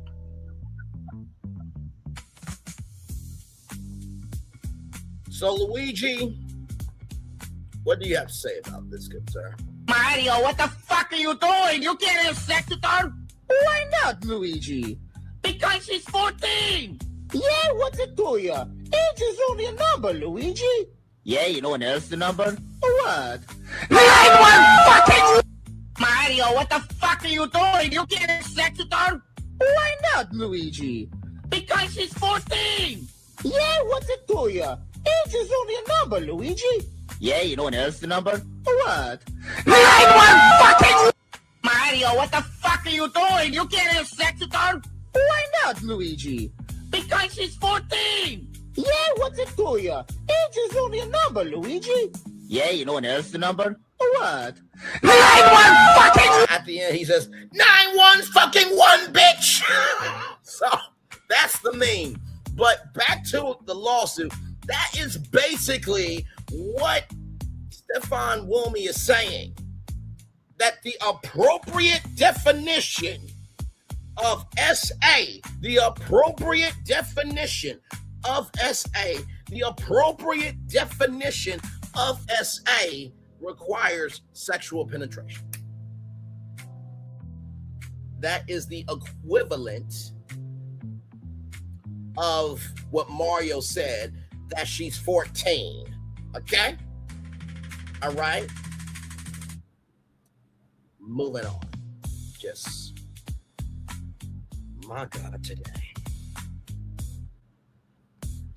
Apparently, touching unwilling women in a sexual manner is not legally SA, and therefore this vocabulary is verboten and still in Willamie's word rubbish. This is merely the story of a man who did not respect boundaries, and now he is angry, and now is angry that he's being called out on a public forum. His claim should be dismissed. So, in case you don't know what anti-slap is, right? Under Nevada's anti-slap statute, if a lawsuit is brought out against a defendant for exercising their First Amendment rights, the defendants have substantive immunity from the suit unless plaintiffs can meet the statute's burden. Evaluating the anti-slap motion is a two-step process. The movement bears on the burden on the first step, and non-moving party bears the burden on the second. First, defendants must show by preponderance of the evidence that the plaintiff's claim is based upon a good faith communication in furtherance of the right to petition or the right to free speech in direct connection with an issue of public concern. One of the statutory categories of protected speech is communications made in direct connection with an issue of public interest in a place open to the public or in a public forum, which is truthful or is made without the knowledge of its falsehood. So as long as the communications are made good in faith, meaning they are true or were made without actual knowledge of falsehood. Second, once the defendants meet their burden on the first legal prong, the burden then shifts to the plaintiffs, who must make a primary facie evidence showing that they have a probability of prevailing on their claims. So, right here, Nevada treats an anti-slap motion a motion for summary judgment. However, it has some additional procedures to avoid the abusive use of discovery, and if the court grants the motion to dismiss, defendants are entitled to award reasonable costs and attorney fees, as well as up to award of $10,000. Nevada courts took to case law by applying California's anti-SLAPP statute, which shares many similarities to Nevada's law.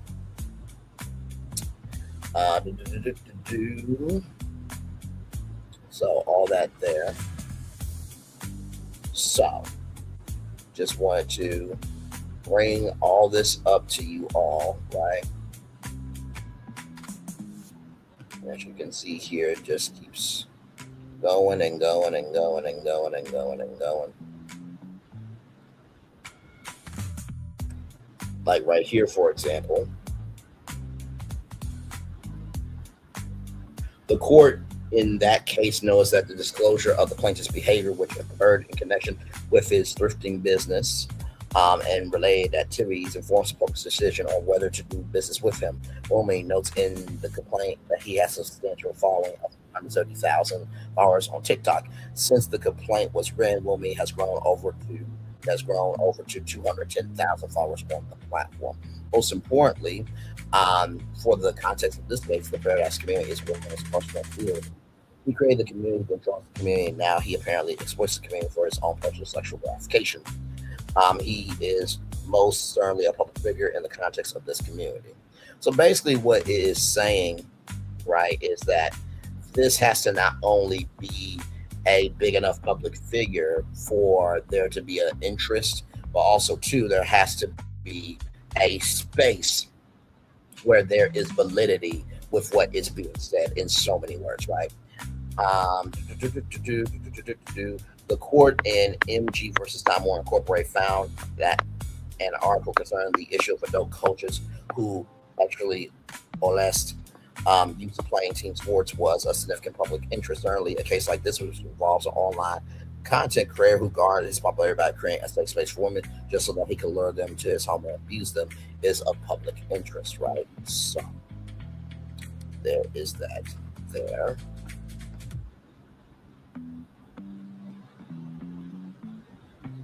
And then right here, Wilmy created Pearadise as a safe space for body positivity and inclusivity for all girls, but specifically speaking up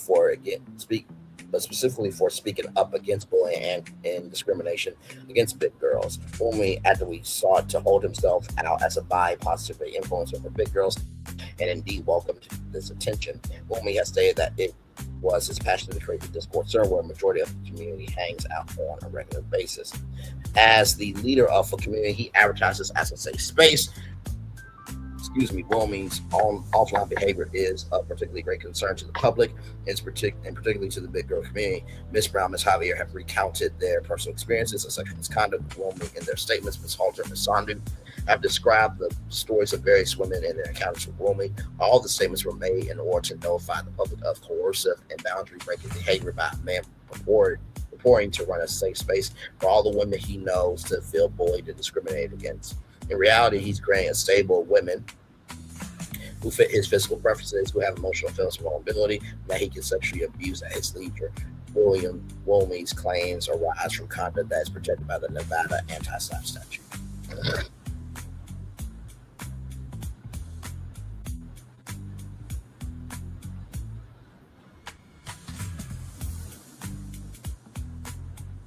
Right here, Ms. Brown and Ms. Sandu both made statements that Mr. Wilmy has sexually assaulted them.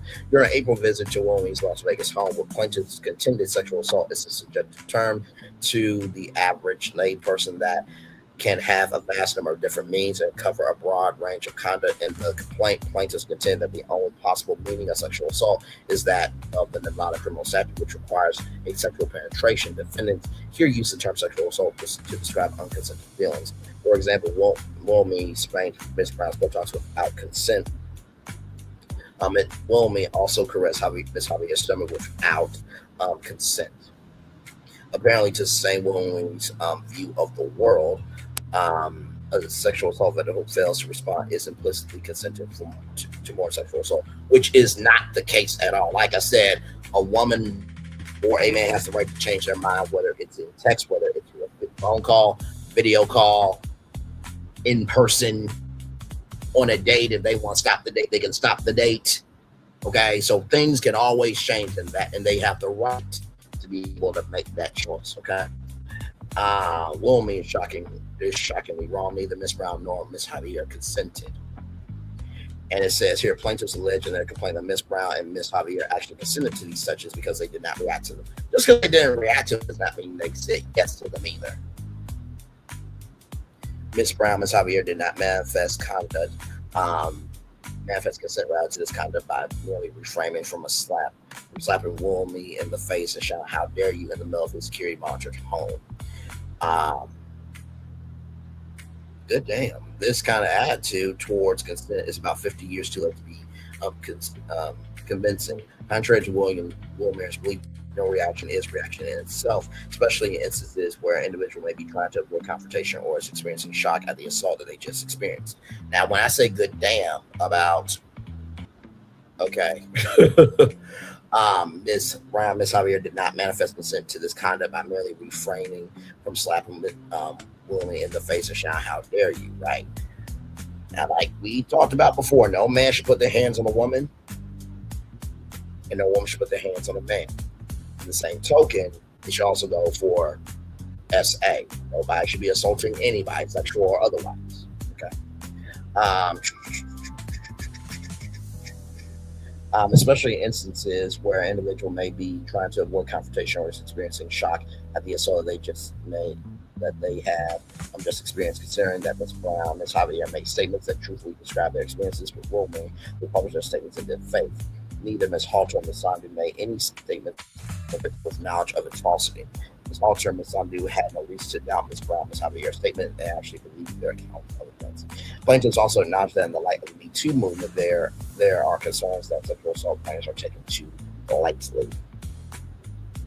As such, opponents of all forms of sexual abuse or misconduct, and knowing of widespread or in many instances of sexual misconduct under report and under prosecuted, Ms. Halter and Ms. Sandu had no reason to doubt the allegations of sexual assault that they had heard. Furthermore, Ms. Halter is of the opinion that Pearadise is not a safe space for women to better.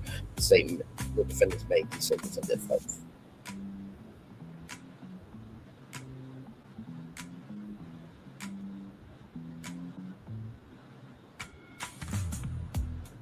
So right here, Ms. Javier said that Ms. Halter's false defamatory statements were true and that Wilmy had no consent over any part of her body, not even my belly fat. Ms. Javier specifically pointed to a duet-style TikTok where Ms. Halter states, "Stefan, you have now sexually assaulted people." Ms. Brown posted a series of videos and statements that were allegedly false statements. Me exposing a predator, seeing my assaulter's friends come to my page, a video about the alleged sexual assault experience part 1, video about sex with Brown said before the visit, reporting a lack of consent part 2, 5 video. Sorry, y'all gotta turn up this. Y'all, it's been a heat advisory all day. Okay. For real. There we go. That's better.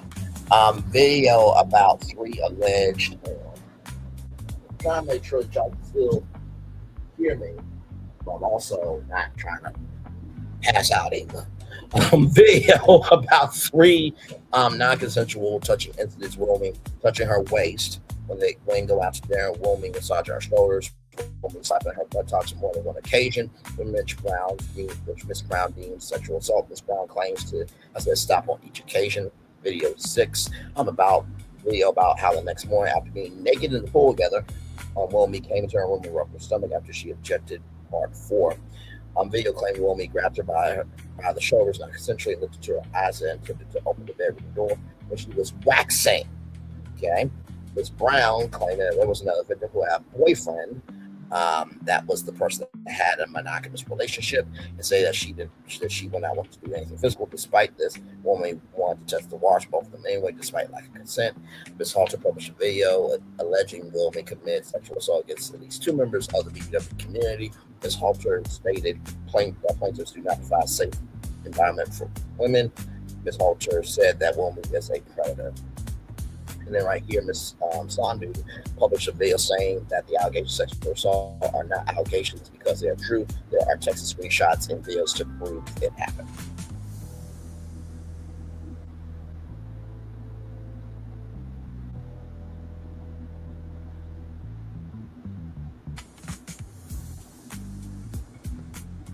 Just showing off the documents here, y'all.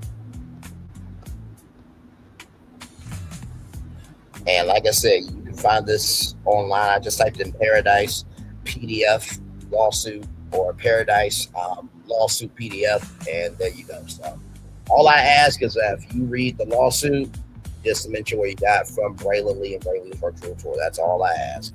Literally.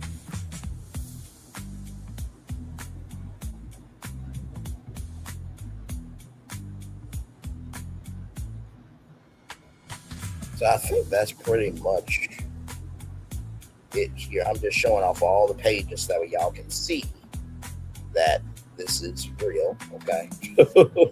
Not that we make anything up just to have a platform, okay?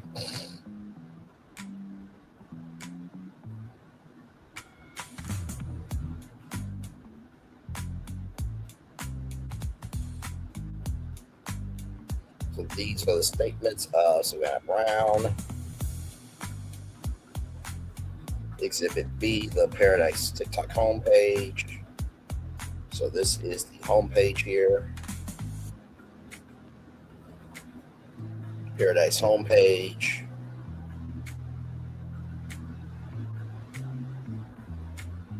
Declaration of Alejandra Javier. Javier's text messages.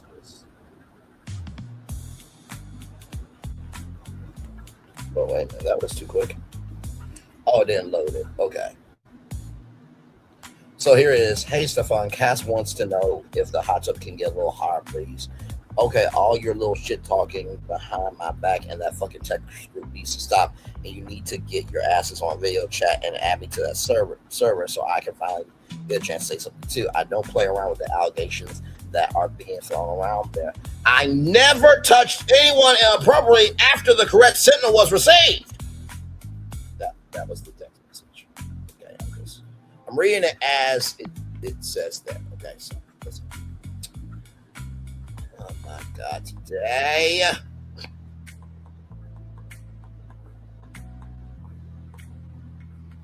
Okay. So there is more here. So this is Woolme's Instagram message right here. Okay,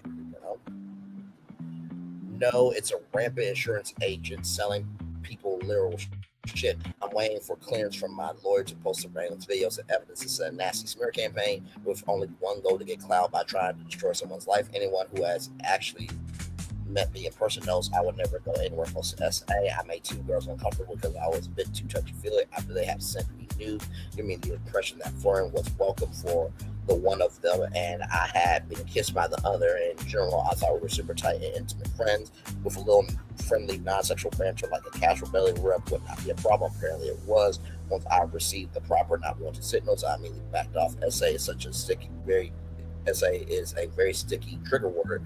It is being grossly abused in this case on the backs of people who have been through some experiences, not a friendly second belly rub. So declaration Kimberly Halter. So here's her declaration here.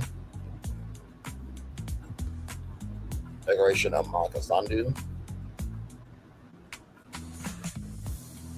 And then there is the whole lawsuit. So, oh, damn it, y'all couldn't see it. Damn it, damn it, damn it, damn it, damn it! Sorry, y'all. So there's the declaration of Monica Sandu. Right here. To show y'all. Damn it.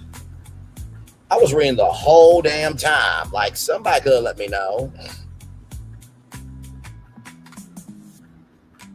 So there's that there. That's Kimberly Halter's declaration there.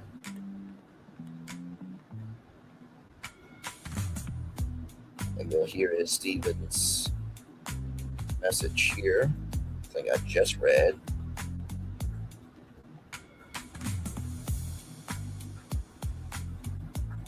And right here is the text message from Stefan Willamy. And I'll show y'all again the parts that I read. I thought y'all were seeing them the whole time. My bad. So here is Alexandra Javier declaration rather. Then here's the Pearadise Discord. And by the way, for those of you wondering why Pearadise, there's different shapes. So the shape of an apple, the shape of a pear. So that's how Pearadise came to be. So there's different shapes of BBWs. So I told y'all I don't play. Okay, this is the decoration of Savannah Brown.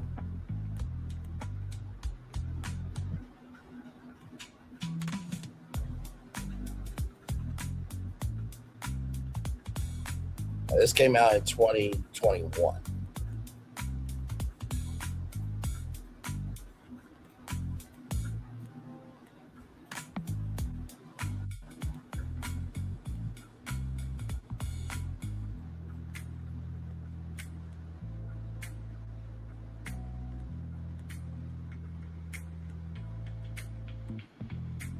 Just showing y'all the lawsuit here.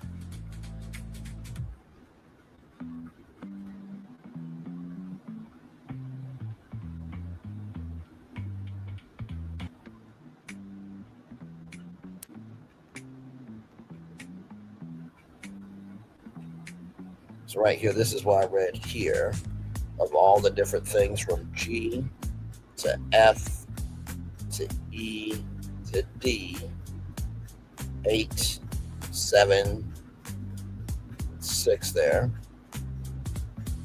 then 5, then 4, then 3, then 2, then 1. And then A and B there.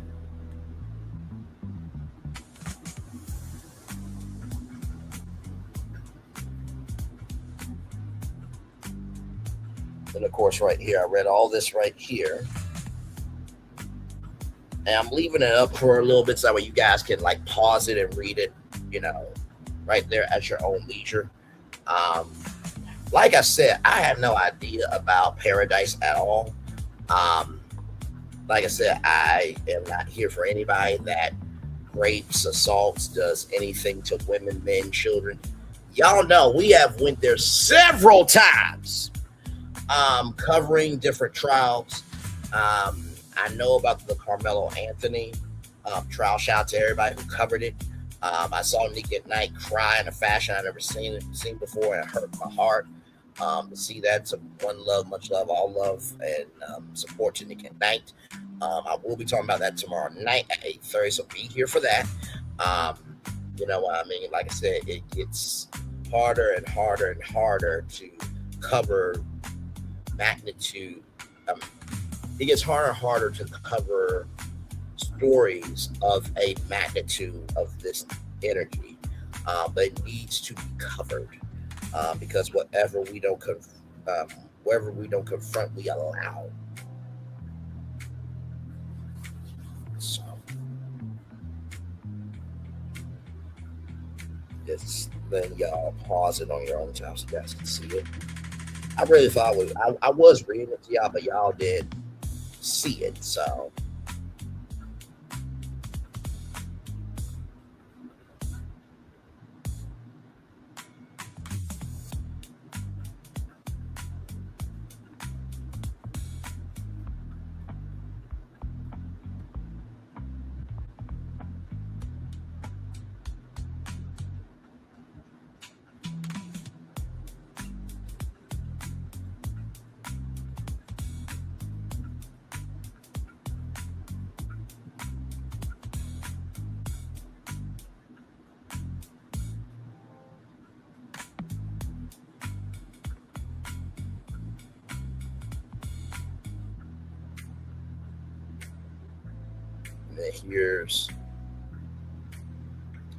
Here's where they talk about Wilmie's followers on TikTok there.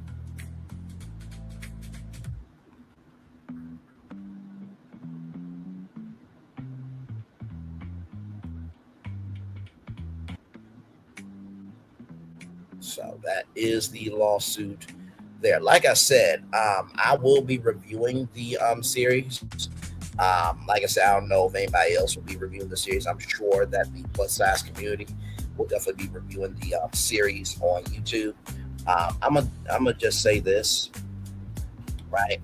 Well, I think it's great that we have allies and advocates and defenders of communities, that doesn't mean that everybody is coming into the community with a pure heart. And we have to be careful of who we allow in, who we allow to elevate, and who we allow to have a crown, and who we allow the energy of them having responsibilities with that crown. Amen. Amen. So I'm going to turn off my camera now because we've done the whole show for over an hour. Yes, we have. Oh, my God, today.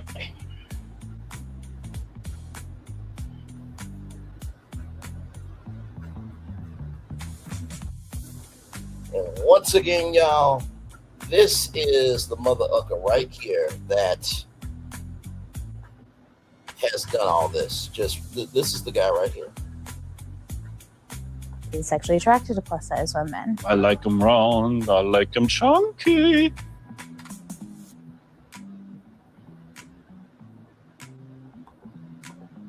He loved plus size women. He's sexually attracted to plus size women. I like them round. I like them chunky. One more time. Wilhelmy, a man who immigrated here from Germany because he loved plus size women. He's sexually attracted to plus size women. I like them round. I like them chunky. Okay. All right. That is him. So we're going to take a little bit of a commercial breaky break, and we'll be back with more Brainley's Virtual Tour Live right after this. We are live on Tour. Like, comment, share, subscribe. We'll be back right after this.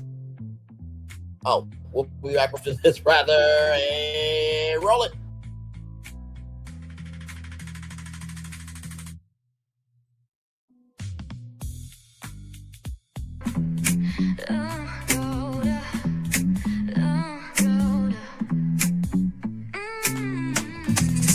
Lights go low, the city goes high. Stories untold under moonlit skies. Pray lonely, got the vibe, got the flow for the culture. Yeah, you already know. Turn it up, lean back, feel the breeze. Late night truths drifting through the trees. It's for the culture, by the culture. Braylonly's got the soul to show ya. Breaking it down, lifting it higher. Feel the rhythm, spark the fire. Headlines flip with a soulful twist. Behind the scenes where the magic sits. It's the heartbeat of the now and the then, where the story starts and never ends. Tune in, lean in, feel the groove. Every moment, a vibe you can't lose. It's for the culture, by the culture. Braylonly's got the soul to show ya. Breaking it down, lifting it higher. Feel the rhythm, spark the fire.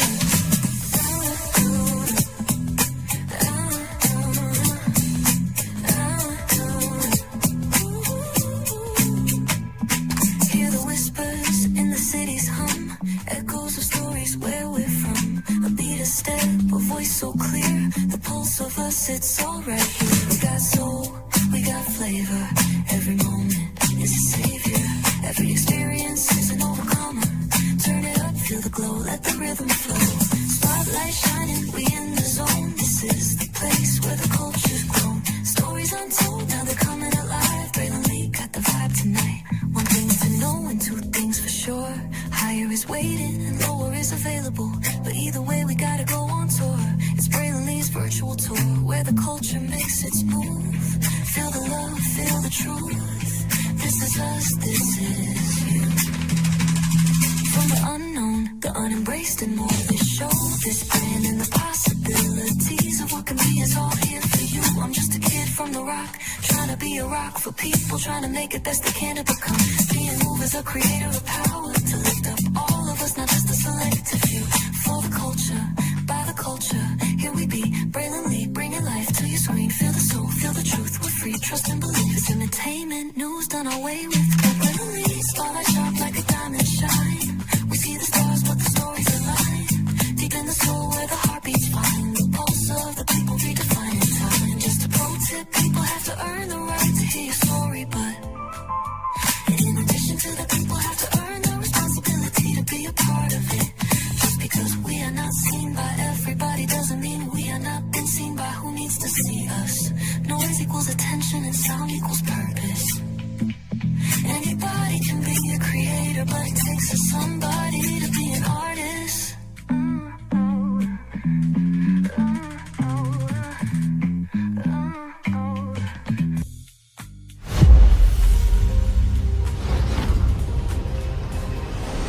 Beyond this gate, find gardens green and epic worlds to fill your dreams.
There's really no secret about our approach.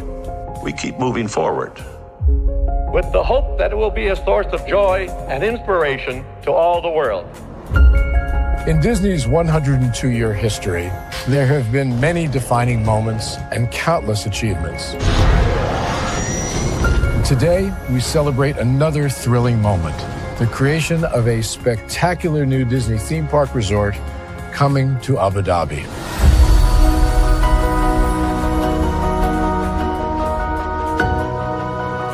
Abu Dhabi is a place where heritage meets innovation, a place where we preserve our past while designing the future.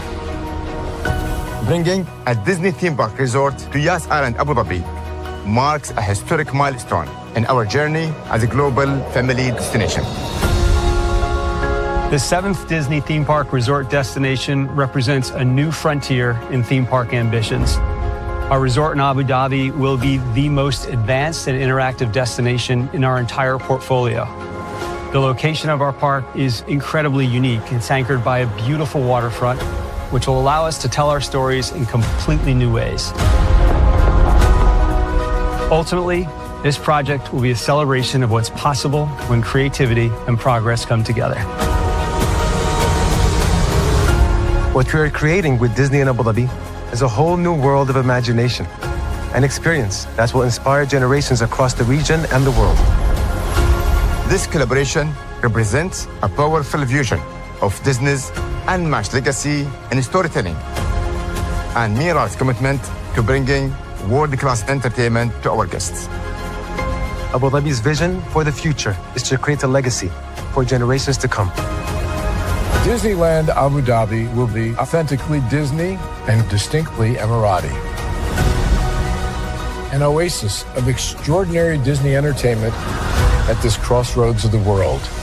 It will bring to life our timeless characters and stories in many new ways, becoming a source of joy and inspiration for the people of this vast region to enjoy for generations to come.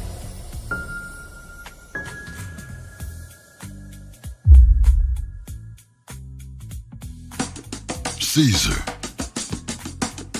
Just look at him. Politician. General. Author. Ruler. Man.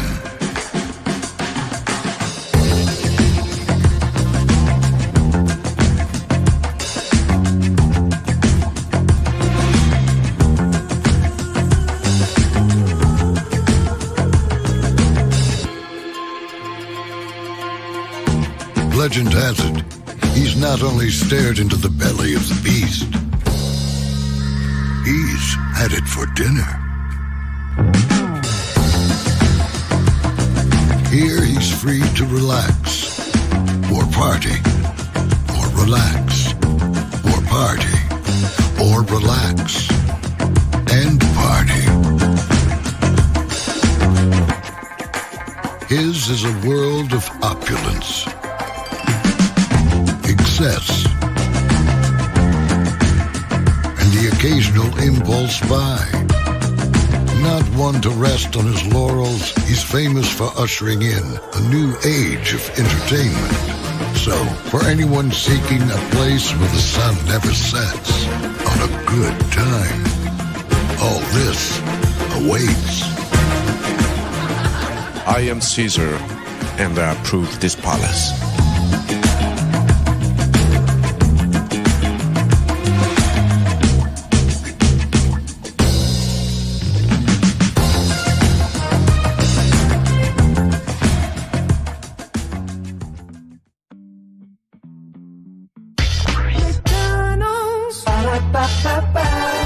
I'm loving it. McDonald's. Ba-da-ba-ba-ba. I'm loving it. McDonald's. Ba-da-ba-ba-ba. I'm loving it. McDonald's. I love you so much. I had to tell you thrice. Welcome back into Brainley's virtual tour live. Glad to have all you here in the building with me. It's officially 9 minutes after 8 o'clock on a Thursday. This was fun to come on with you guys right here on Thursday. Normally I am off, but I definitely wanted to have the morning conversation with you all about black men and how they are not watching news like they used to through legacy media. They're watching podcasters, they're watching YouTubers, they're watching independent content creators, and then of course Pearadise, which I've never heard of Pearadise before, but I kept seeing Big Girls Wanted, and just was like, something's interesting about that. I can't quite put my finger on it. Then to find out that was all of this is like, yeah, we gotta talk about this because I am a defender of the community. Okay, listen, I'm definitely a great addition to the community, but you do not want to be this guy. So yeah, that's my opinion on it. I don't think that anybody should utilize any vulnerability of any community and make it a harem for yourself. That's just no.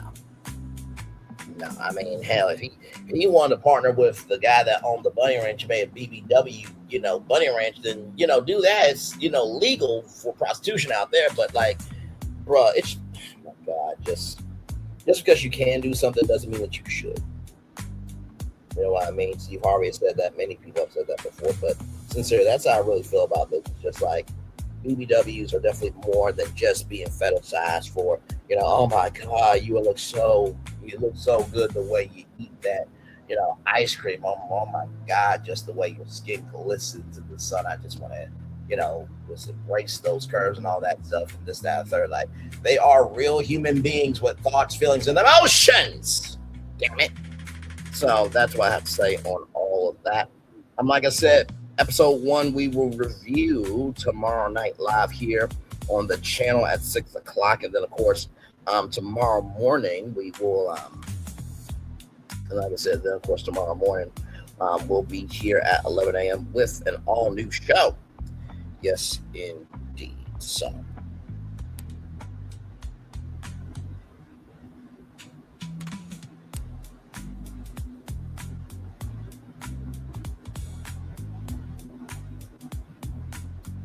yes, indeed. Oh my God.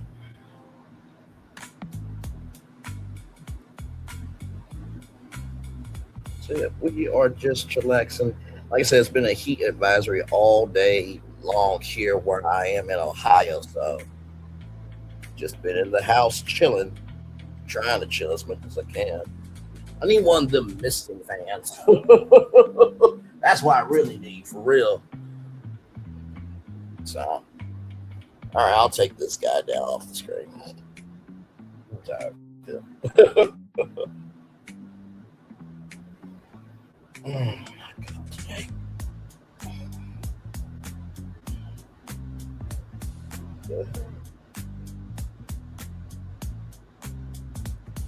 Oh my God.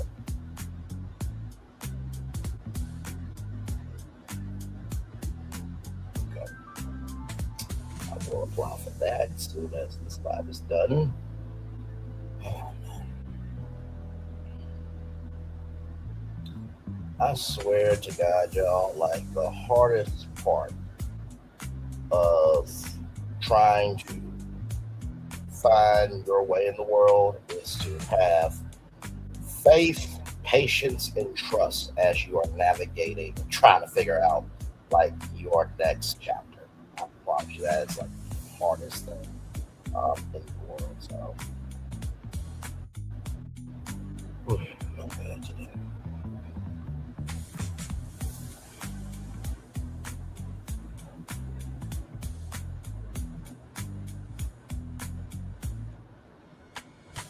We're just chilling here. I'm probably in the show around 2 hours and 17 minutes. So.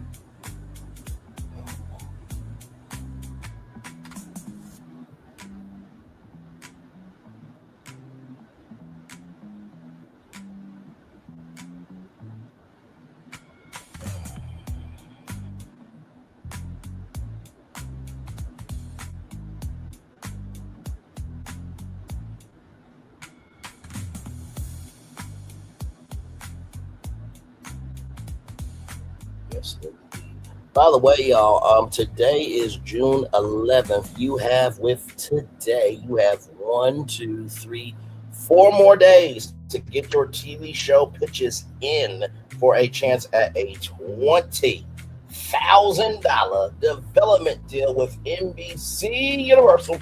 As soon as I got off the tour this morning with all of you, I caught up on some content. I laughed my behind off at some people that have delusions of grandeur.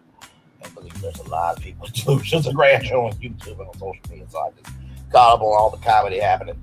And and I created I think 3 more shows. So I originally said to y'all that I submitted 7 shows to NBC Universal, but now it is a total of 10 TV shows that I have pitched to them. All I can say is I think that they're going to have fun with my applications. I think they will see that, oh my God, there's definitely some creativity out here. And I truly do believe, I'm praying, believing, and hoping that they will see one of those 10 and they will choose one of them. That's all I really need. It's just one. I have my favorites of which ones I would like. I won't say what they are because you'll just have to wait to see it if it makes it to TV. But believe me, each one of these definitely can land on television without question. I'm telling you that right now. And it's interesting too because as I was like creating these shows, like some of the shows, I've done before. Some of the shows I've had like ideas about, but with these new shows that I created to send to NBC Universal, like these are like fresh shows. Like I create just for this competition, and like each of them has its own energy that's just like, my God, today, like it's brilliant. It's absolutely brilliant. And I know that the casting website for each of these shows, the website will be shut down because the shows are that good. One thing to know, two things for sure. I do not play about when I create a show. It takes a lot of time, energy, commitment to do the research, to understand the demographics, right? Of the audience that I'm trying to reach, but also to just making sure that whatever I put out is something that not only do I want to watch, I try to make sure whatever show with all the shows that I create, that if I was not creating the show, how I want to see it, and also too, would you guys want to be on it? I always think about that. Like most of the TV shows that I've come up with in terms of formats, I've always thought like, man, it would be cool if that show was on TV, or if I could be on that show, or maybe it might be a friend or family member or one of you all that says, experience that really touches me. I'm like, man, can I create a show where that could be a potential solution for themselves? I'm always thinking of how to get back to the power of media. So I'm hoping NBC makes my summer. You know what I mean? That would be really cool. But anyway, like I said, 4 more days to get your TV pitches in. Like I said, June 14th at 2:59 a.m. Eastern Standard Time will be the deadline for you to get your TV pitches in, which will be 11:59 Pacific time, 11:59 p.m. Pacific time. So there is that. All right. Let's get to it. The Daily Motivator. Yes, indeed. Here we go, right here. The demand to be loved is the greatest of all arrogant presumptions. Friedrich Nietzsche. Very interesting. The demand to be loved is the greatest of all arrogant presumptions. Oh, yes, you cannot make anyone love you. That's a fact. They have to want to love you, all right? Please. If you got to force somebody to love you, they were not meant to be there in the first place, okay? Just going to keep it a buck with you there. Twist it around, twist it, shall come on, shirt and work with me. Okay, sorry, y'all. It's been hot all day. I told y'all. So anyway, with that being said, let's get to the Daily Motivator right here. The demand to be loved is one of the greatest of all arrogant presumptions. Friedrich Nietzsche. Nietzsche's right there. Here we go. Let's do this here. It's time for the Daily Motivator for Thursday, June 11th, 2026. The potential for goodness. The realities of life can be harsh and unforgiving. Even so, you can navigate those realities in a way that produces richness and fulfillment. Keep truth in your thoughts, peace in your heart, and goodness in your spirit. Put energy not into lamenting the difficulties, but into fulfilling the best possibilities. Seek to remain involved in the world while actively protecting your values from being corrupted by its detrimental aspects. Shield yourself from what is demoralizing by initiating what is good, encouraging, productive, and generous. Your perspective plays a key role in the quality of your experience, and what results from your actions. Choose a perspective that centers on what you value most. Give time, awareness, and action to what's true, to what uplifts, to what encourages, to what works, to what endures. Rather than fighting directly against negativity, all you can do all you can to crowd it out of your world. Recognize the potential for goodness that always exists. Live in ways that continue bringing that goodness to life. Ralph Morrison. Well, let's talk about it. Great motivator. For one, the potential of goodness. You know, as I was thinking about the 3 shows I was going to pitch to NBC Universal, I'm like, damn, I really hit the plateau. Because, 7's the number of completion. And I was like, no, just go with what's in your head. The words of Shrek is better out than in, right? So the first thing I want to say about potential for goodness, right, is keep truth in your thoughts, peace in your heart, and goodness in your spirit. If you're always keeping good energy, it will be reflective in how you move in the world. Sincerely, if you keep that goodness in you and you nurture that goodness, it will be reflective in how you move in the world. It's the law of attraction. If you keep that goodness in you and nurture it, it will come back to you, right?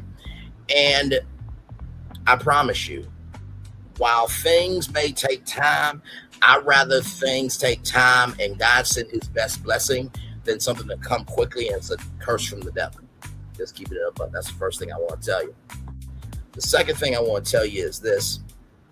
Your perspective plays a key role in the quality of your experience in what results from your actions. So how you think and how you feel determines how you move. How you think and how you feel determines how you move. How you think and how you feel determines how you move. I always try to remember that. My mom said to me, Bray, just say that you're getting better in every, say, what did my mom say? My mom say that you are getting better every day in every way. Even if you don't feel it. Because eventually there will be a day where you will feel better in every way. So if you don't believe it, it will never come to pass, right? That's the second thing I want to tell you. And then finally, the third thing that I want to tell you is live in ways that continue to bring that goodness to life. Sincerely. Just because you can download something, just because you can eat some, just because you can drink something, just because it's there doesn't mean that if you don't take that option, you will never become anything, right? I remember something Steve Harvey said, when Oprah said, everything you touch turns to gold, and Steve Harvey says, I don't touch everything. That's because everything is not meant to be touched. Okay? So remember, as you are on your journey of life, make sure that you are only touching things that not only can you do naturally, but that God can make room to put his super on your natural. So with that being said, it's time for the best outro on YouTube. Know what you do and do what you know. Never say you want one special, because you are always one of us in trust. You may not be where you want to be, but by the end of it, you'll be where you need to be. Do what you've been chosen to do. Well, that's one thing to call yourself. It's another thing to be chosen. One love, much love, all love. I have spent time with you. You have spent time with me. And hopefully, I spend time together. Ross, we're great together. And always remember, we're doing radio, television, YouTube, live your best life. Or you're just not being the white male version of Elizabeth Holmes. And I know what you're thinking, Bray, why did you name it that? Y'all need to watch The Dropout on Hulu, because Amanda Seyfried did a great job as Elizabeth Holmes. She had a mission to help people, and the signs were there that this was not working out, but she kept going anyway, and her workplace was a toxic environment. And she did hurt people's mental health and physical health with therapists. Same thing that Stefan Willoughby is doing with Pearadise. Okay. Once again, this is the man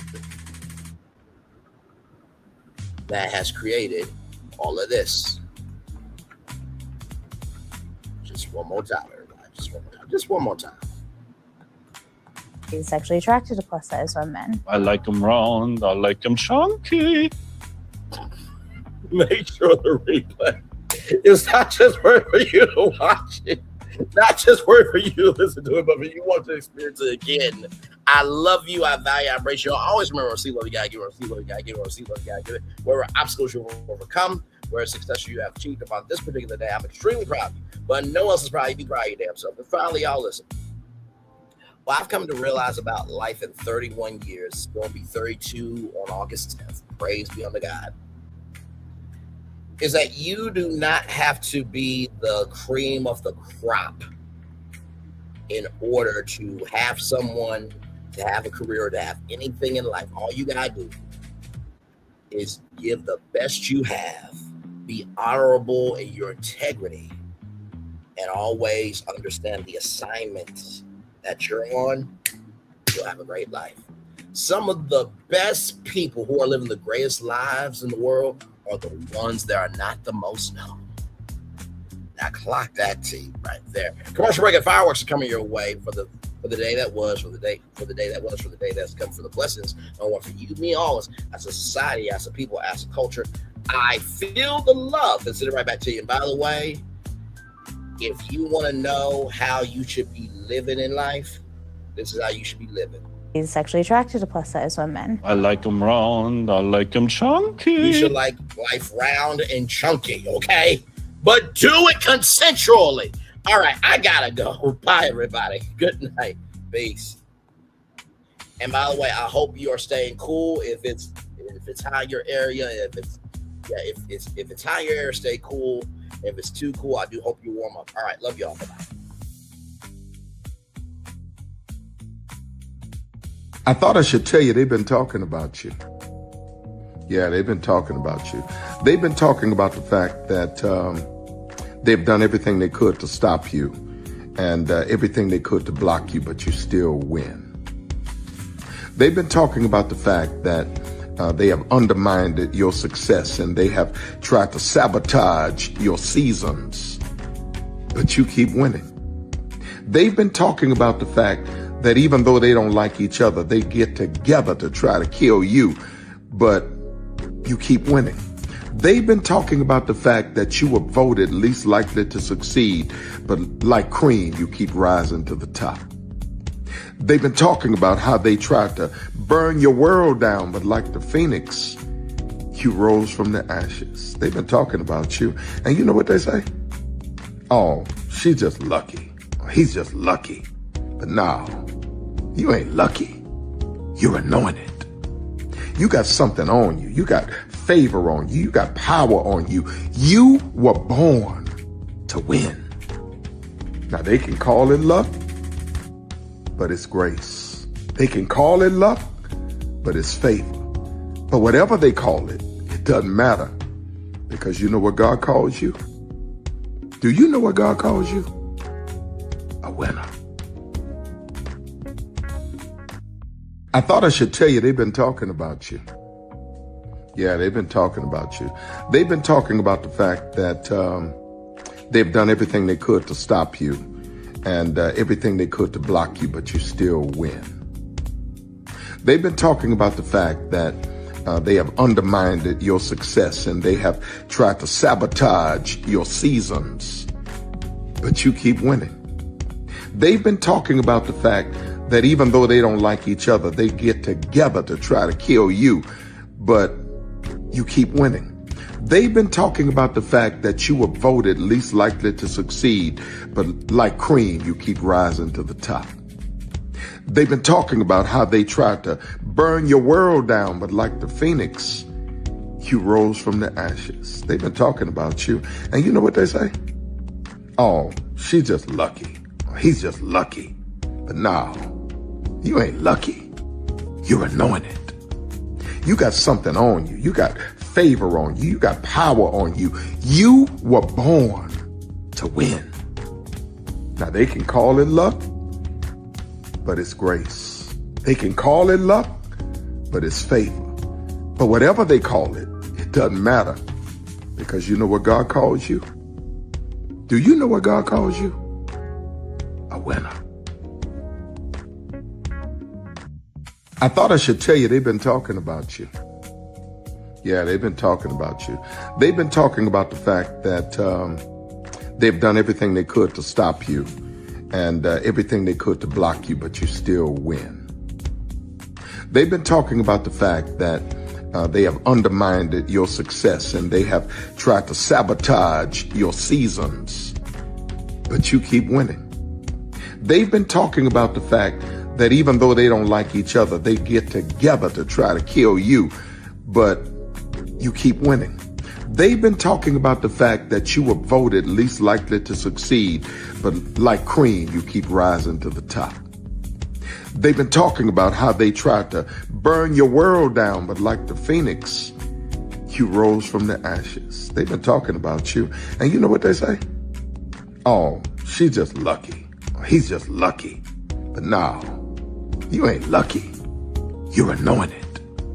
You got something on you. You got favor on you. You got power on you. You were born to win. Now, they can call it luck, but it's grace. They can call it luck, but it's favor. But whatever they call it, it doesn't matter, because you know what God calls you? Do you know what God calls you?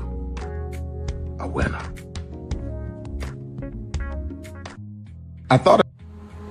Good evening. My name is Mark Woodbury. I'm the chairman and CEO of Universal Destinations and Experiences. Well, we're finally here. Tomorrow we begin a new chapter at Universal Orlando Resort as we open Epic Universe. We built this place for you. I want to thank you, our fans, for your love of our stories, characters, and immersive experiences that inspired this incredible place. Epic Universe represents over 8 years of meticulous planning, immense creativity, and innovation, combined with unmatched craftsmanship and operational excellence on the part of thousands of people who have brought to life the stories and characters that live beyond each of Epic's portals. But it represents so much more. Your love of Universal and the deep connections we shared together here in Orlando over the past 30 years inspired us to dream bigger and to push the boundaries to create something extraordinary for you and for generations of fans and families to come. And tomorrow, as we open Epic Universe, I can't wait for you to experience this place for yourself. Now it's your turn to step inside, to lose yourself, and to share this place with the ones you love most. As we open this park, we hope your world becomes a little more epic. Tomorrow, Epic Universe becomes yours.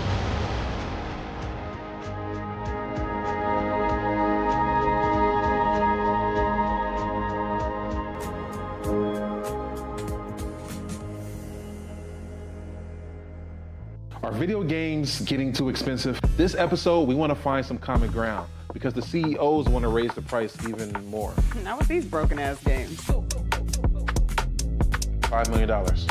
That's how much San Andreas costs to make. Is it their fault for selling or our fault for buying? Corporations claim all this stuff. Devs say otherwise. Sports gamers, cozy gamers, whatever you call the people who play Power Wash Simulator. I think it stings a little bit more because I'm spending my actual money and my mom is not. Imagine they get rid of all movie theaters and they charge you the same price to watch the same movie at home. That's like every streaming service. It doesn't have to be the longest of games, but am I having fun with it? This is Lex. I'm Ronell. Let's get right into it.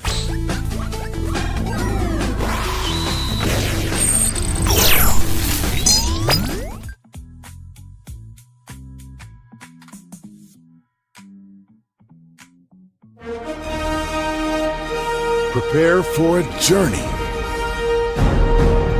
beyond imagination, beyond belief, beyond anything you've experienced before. Universal Epic Universe, a new theme park where you'll step through extraordinary portals to 5 immersive worlds. Prepare for a cosmic voyage of discovery, an isle of fire-breathing excitement, a shadowy world of monsters and mystery, new wonders in the wizarding world, and a new way to play. Plus the splendor of a magnificent resort hotel overlooking the park. It's all new excitement at Universal Orlando Resort. A week's worth of vacation thrills with full amazing theme parks, a variety of spectacular themed hotels, and incredible dining and entertainment. It's all at Universal Orlando Resort, where you'll find new adventures every day. Explore the astonishing worlds of Universal Epic Universe at Universal Orlando Resort. Because here's the thing, a good streamer can find other content. Because here's the thing, a good streamer can find other content. Because here's the thing, a good streamer can find other content. I have been moving on my own accord, covering Black culture. There is more to life. I heard that, friend. Braylon, shout out to Braylon. Make sure y'all go follow Braylon in case y'all haven't. I love your content. I have been moving on my own accord, covering Black culture. There is more to life. I heard that, friend. Braylon, shout out to Braylon. Make sure y'all go follow Braylon in case y'all haven't. I love your content. I have been moving on my own accord, covering Black culture. There is more to life. I heard that, friend. Braylon, shout out to Braylon. Make sure y'all go follow Braylon in case y'all haven't. I love your content. I have been moving on my own accord, covering Black culture. There is more to life. I heard that, friend. Braylon, shout out to Braylon. Make sure y'all go follow Braylon in case y'all haven't. I love your content. Child, Braylon been over there doing his thing, minding his GD business, staying out of trouble, trying to get the folks some positive stuff to talk about. Besides lying all the damn time. Child, Braylon been over there doing his thing, minding his GD business, staying out of trouble, trying to get the folks some positive stuff to talk about. Besides lying all the damn time. Child, Braylon been over there doing his thing, minding his GD business, staying out of trouble, trying to get the folks some positive stuff to talk about. Besides lying all the damn time. Child, Braylon been over there doing his thing, minding his GD business, staying out of trouble, trying to get the folks some positive stuff to talk about. Besides lying all the damn time. Child, Braylon been over there doing his thing, minding his GD business, staying out of trouble, trying to get the folks some positive stuff to talk about. Besides lying all the damn time.